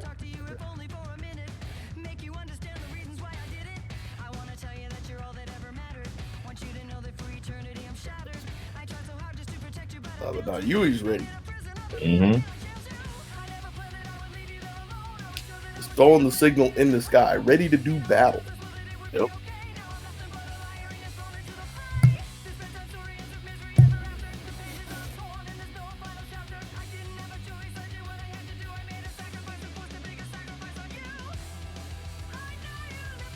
I think Razzo went to go check on the cat. Excellent. I mean, okay, looks like Razzo's ready. Sticking with the Mika Karma.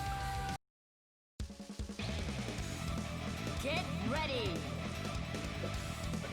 Get ready.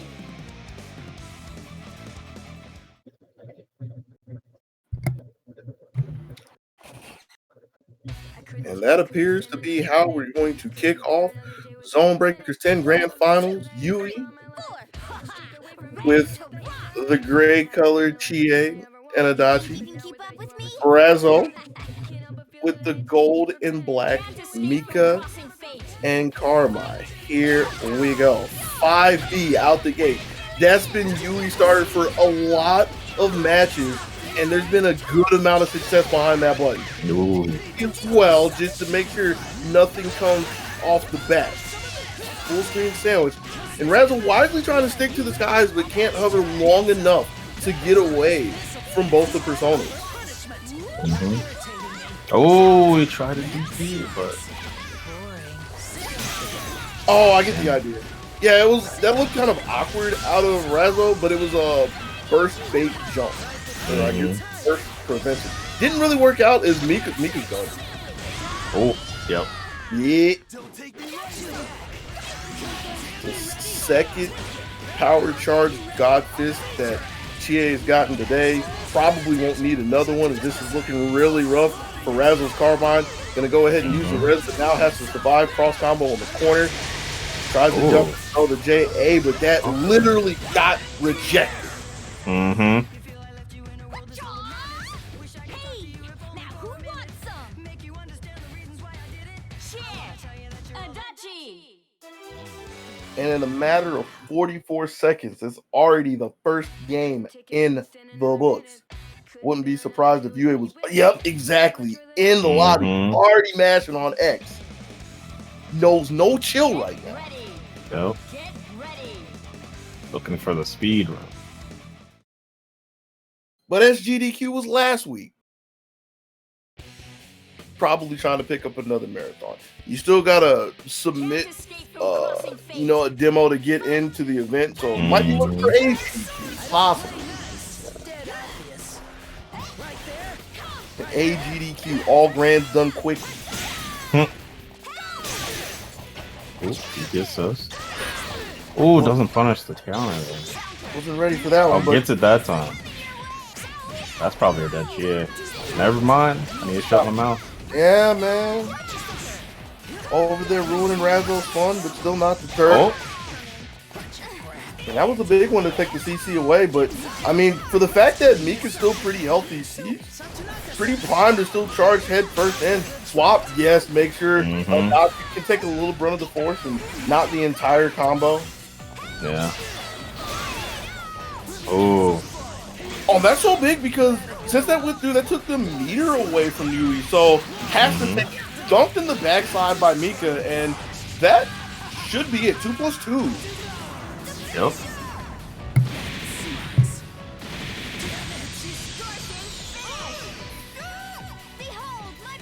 Here, Razzle ties it back up. 1-1. Oh, what was the time I just said? Well, did I say 46 or did I say 44? Razzle was 46. I want to say I said 44. Let's go with that. I'm also assuming the game has a 180-second clock. I don't remember. I think it's 180. I think so. But yeah, they're both 2 seconds away from each other. As these two titans collide in a slobber knocker of a match.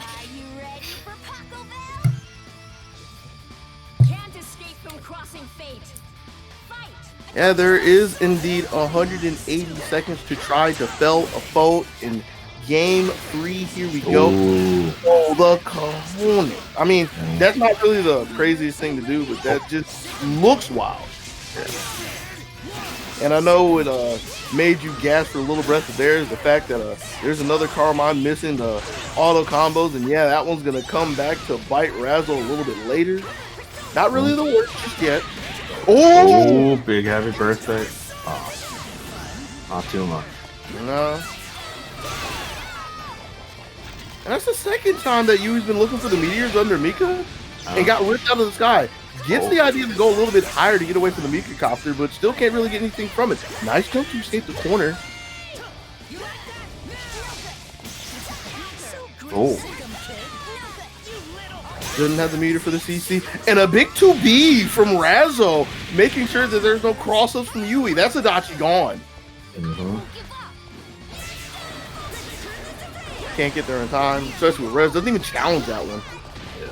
PP assist, but not quite space properly. Not at all. And that's going to be the last mistake that should have been the last mistake that Mika makes. It's another chance. He was a bit greedy with the meter. Oh, but maybe it pays off here. It's looking like it. Yeah. Shouldn't have questioned it.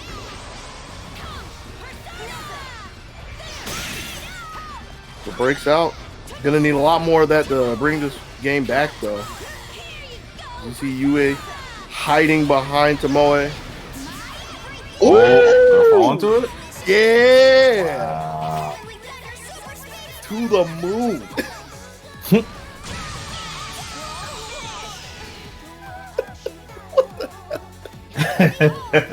Goofy character, I'm sorry.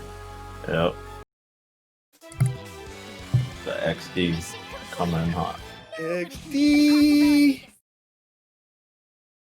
I couldn't take it, couldn't stand another minute.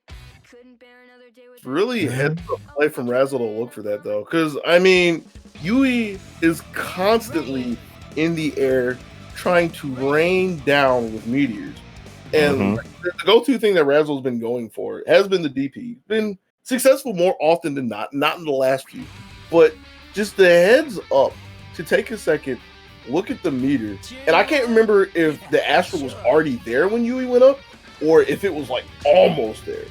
But you know, just to have the presence of mind to step under the meteors and take the Astral. Yeah. It's good looks. Razzle looking for the break point and reset the bracket.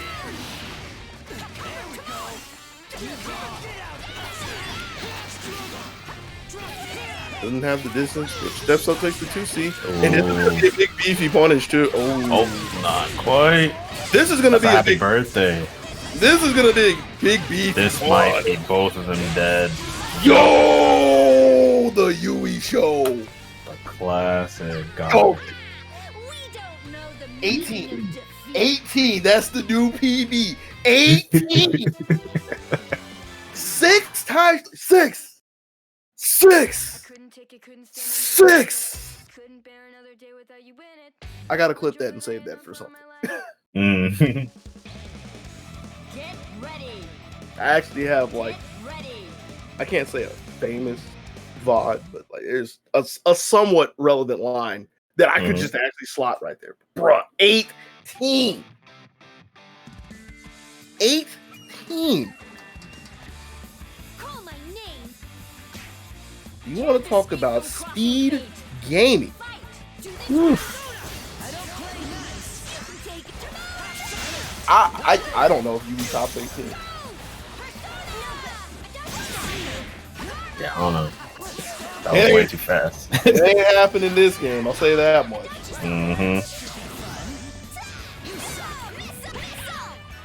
Maybe if we make it to another set, but I know Yui doesn't want to let that happen.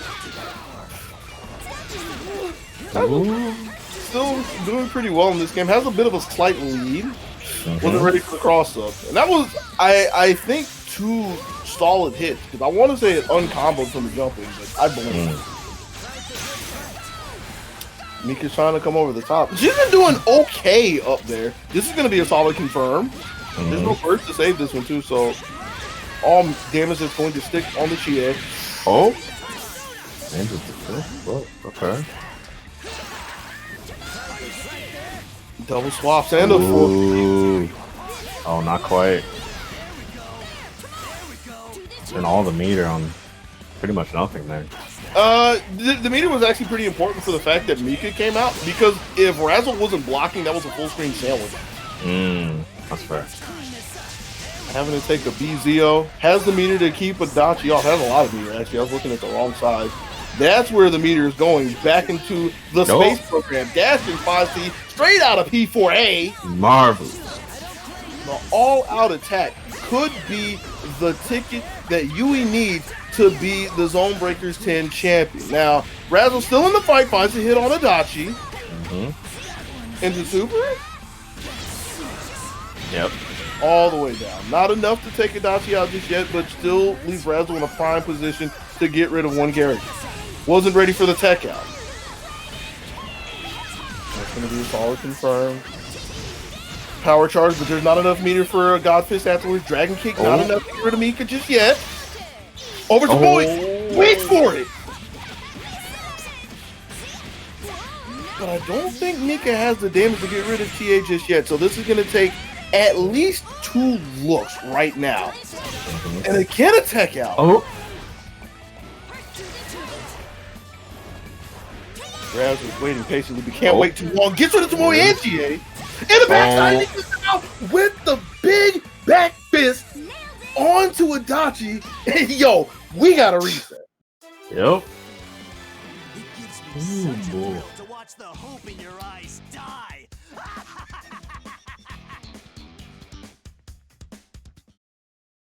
Didn't even have time to think about the res. One fell swoop, 2 members of the team gone, and everybody dropped off into the loser's bracket. But now without you, I'm a soul forever haunted. Can't help but feel that I had taken you for granted. No way in hell that I could never comprehend. Yui's not deterred by that. Yui's already ready. Yeah. Already ready to go.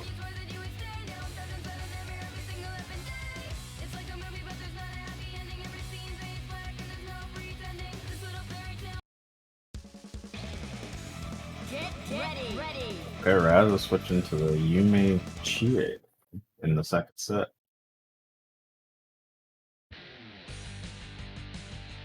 I'm literally scratching my head. I mean, that is something you were allowed to do when the set reset. Mm-hmm. Yeah.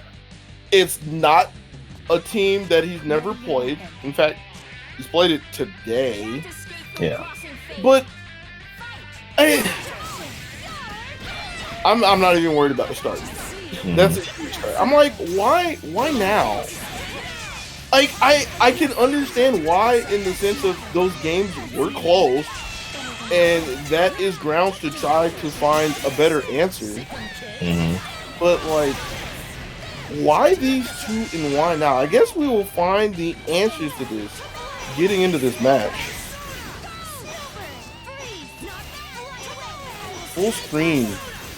And that's really good to do against Yui specifically, as they really like to hide behind Tomoe, but not burst punish as well.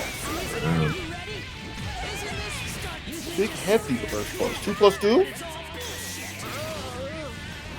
No, just hold on to a couple of push blocks. Or some meteors. Of course, it's Yui.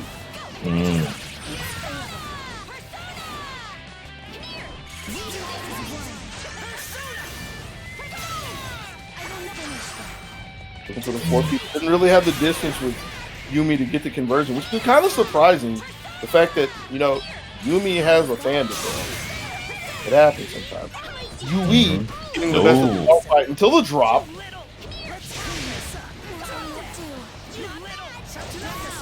I shall return the favor. That's going to be the TA gone. Razo's TA, man. Yumi under pressure, finding the snow globe and getting both of them, dumping all the meter. But this is a level 4 red, so that's effectively a lot of ship for free. Gets Adachi out of the picture. Yeah, that's gonna be. And if that was the clean conversion, that could have been the end. Coming in with another JA, that's gonna be the end of it a little later on in the story. Justice has been done. Razo manages to take the first game in the reset.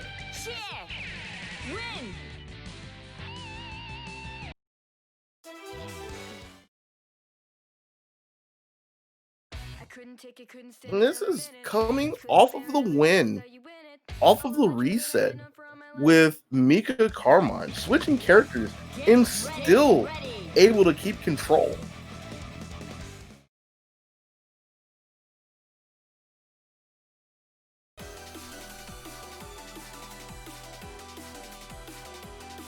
Can't forget the warm-up. Now let's do this. See. I wonder if Yu's gonna think about switching if things go this way. They keep going this way. But it seems like they're comfortable just sticking with their team. Yeah. Like, I would dare say this is the strongest suit that Yui has. If there was gonna be a switch, it should have been this game. Yeah. And I kind of questioned what the switch would have been too. Like, I don't know how strong Seth Celica stacks up into this, and we haven't seen Jubei Batista in long enough that I don't even think that's a real option at this point. So yeah, I wonder if they might have tried the Carmine Yumi they played a little earlier, but that is true. This is working out so far in game 2. Gets to take the meteors away from Chie as well, so that's going to be 2 meters wasted from Razzle. Try again. He tries, but can't actually punish that with that. This is going to be Chie. But we see. Oh, it was looking good. Right? Either way, we can't really count Razzle's Yumi out of this just yet because that's how he got back into the first game. Dragon kick, good cross up. Good blocks, but was believing that a swap was coming where it was not.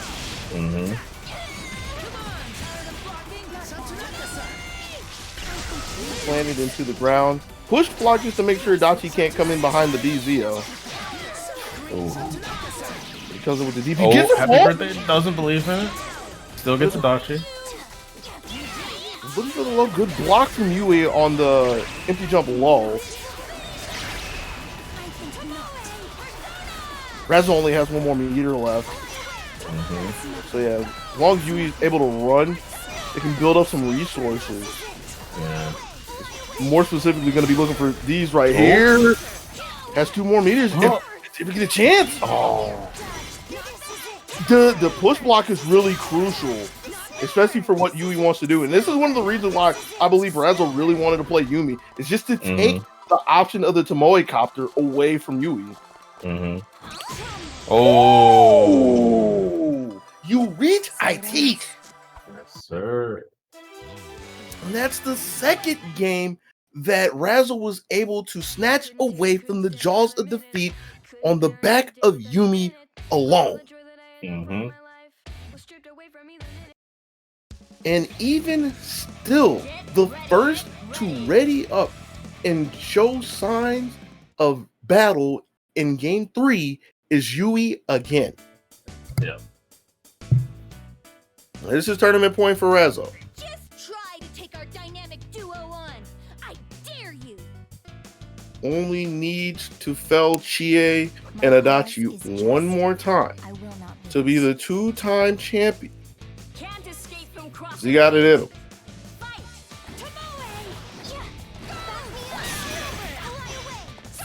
Defensive start from Yui. Looking to hide behind the fleet of Tomoe copters, but nothing really doing with him just yet. Fuzzy, not really done well enough to be a threat. Again, really hard to slot that in behind Zio. But here's Razzle. Ready for the burst. Cancels in the block. Couple of Herculeans to go with it too. But a tech out from Yui.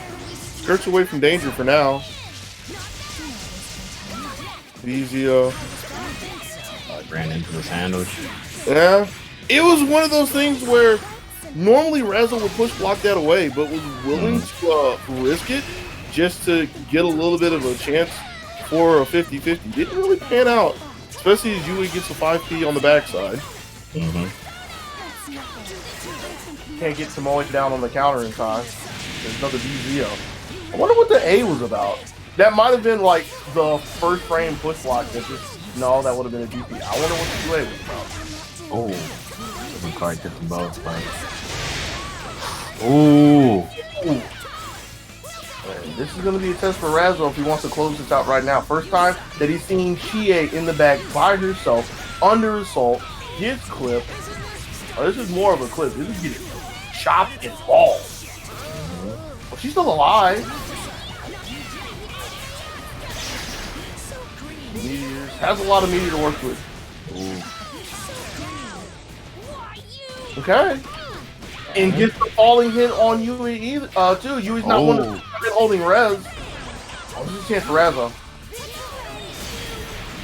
Oh. Some funky hits.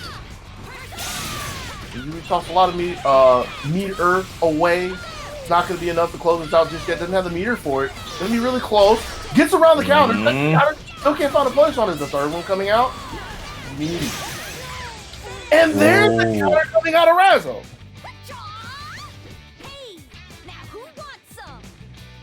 Coming into this set from the losers bracket, able to take the first set 3-2 with Mika Carmine, switches to Yumi Chie and is able to sweep Yui and hold on to the title. Razzo, ZoneBreakers Online, number 10 champion. Bruh.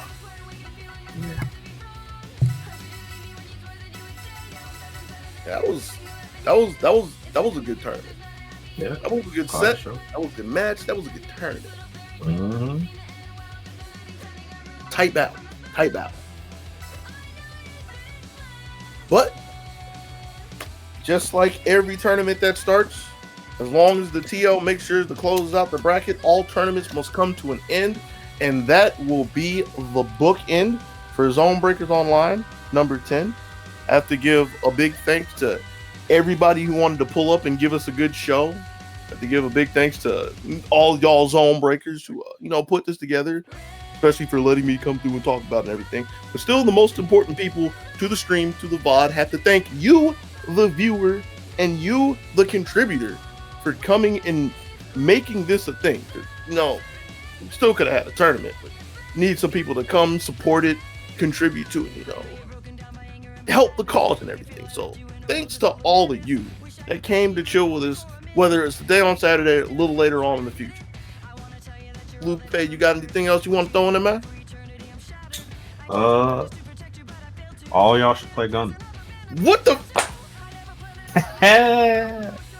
See,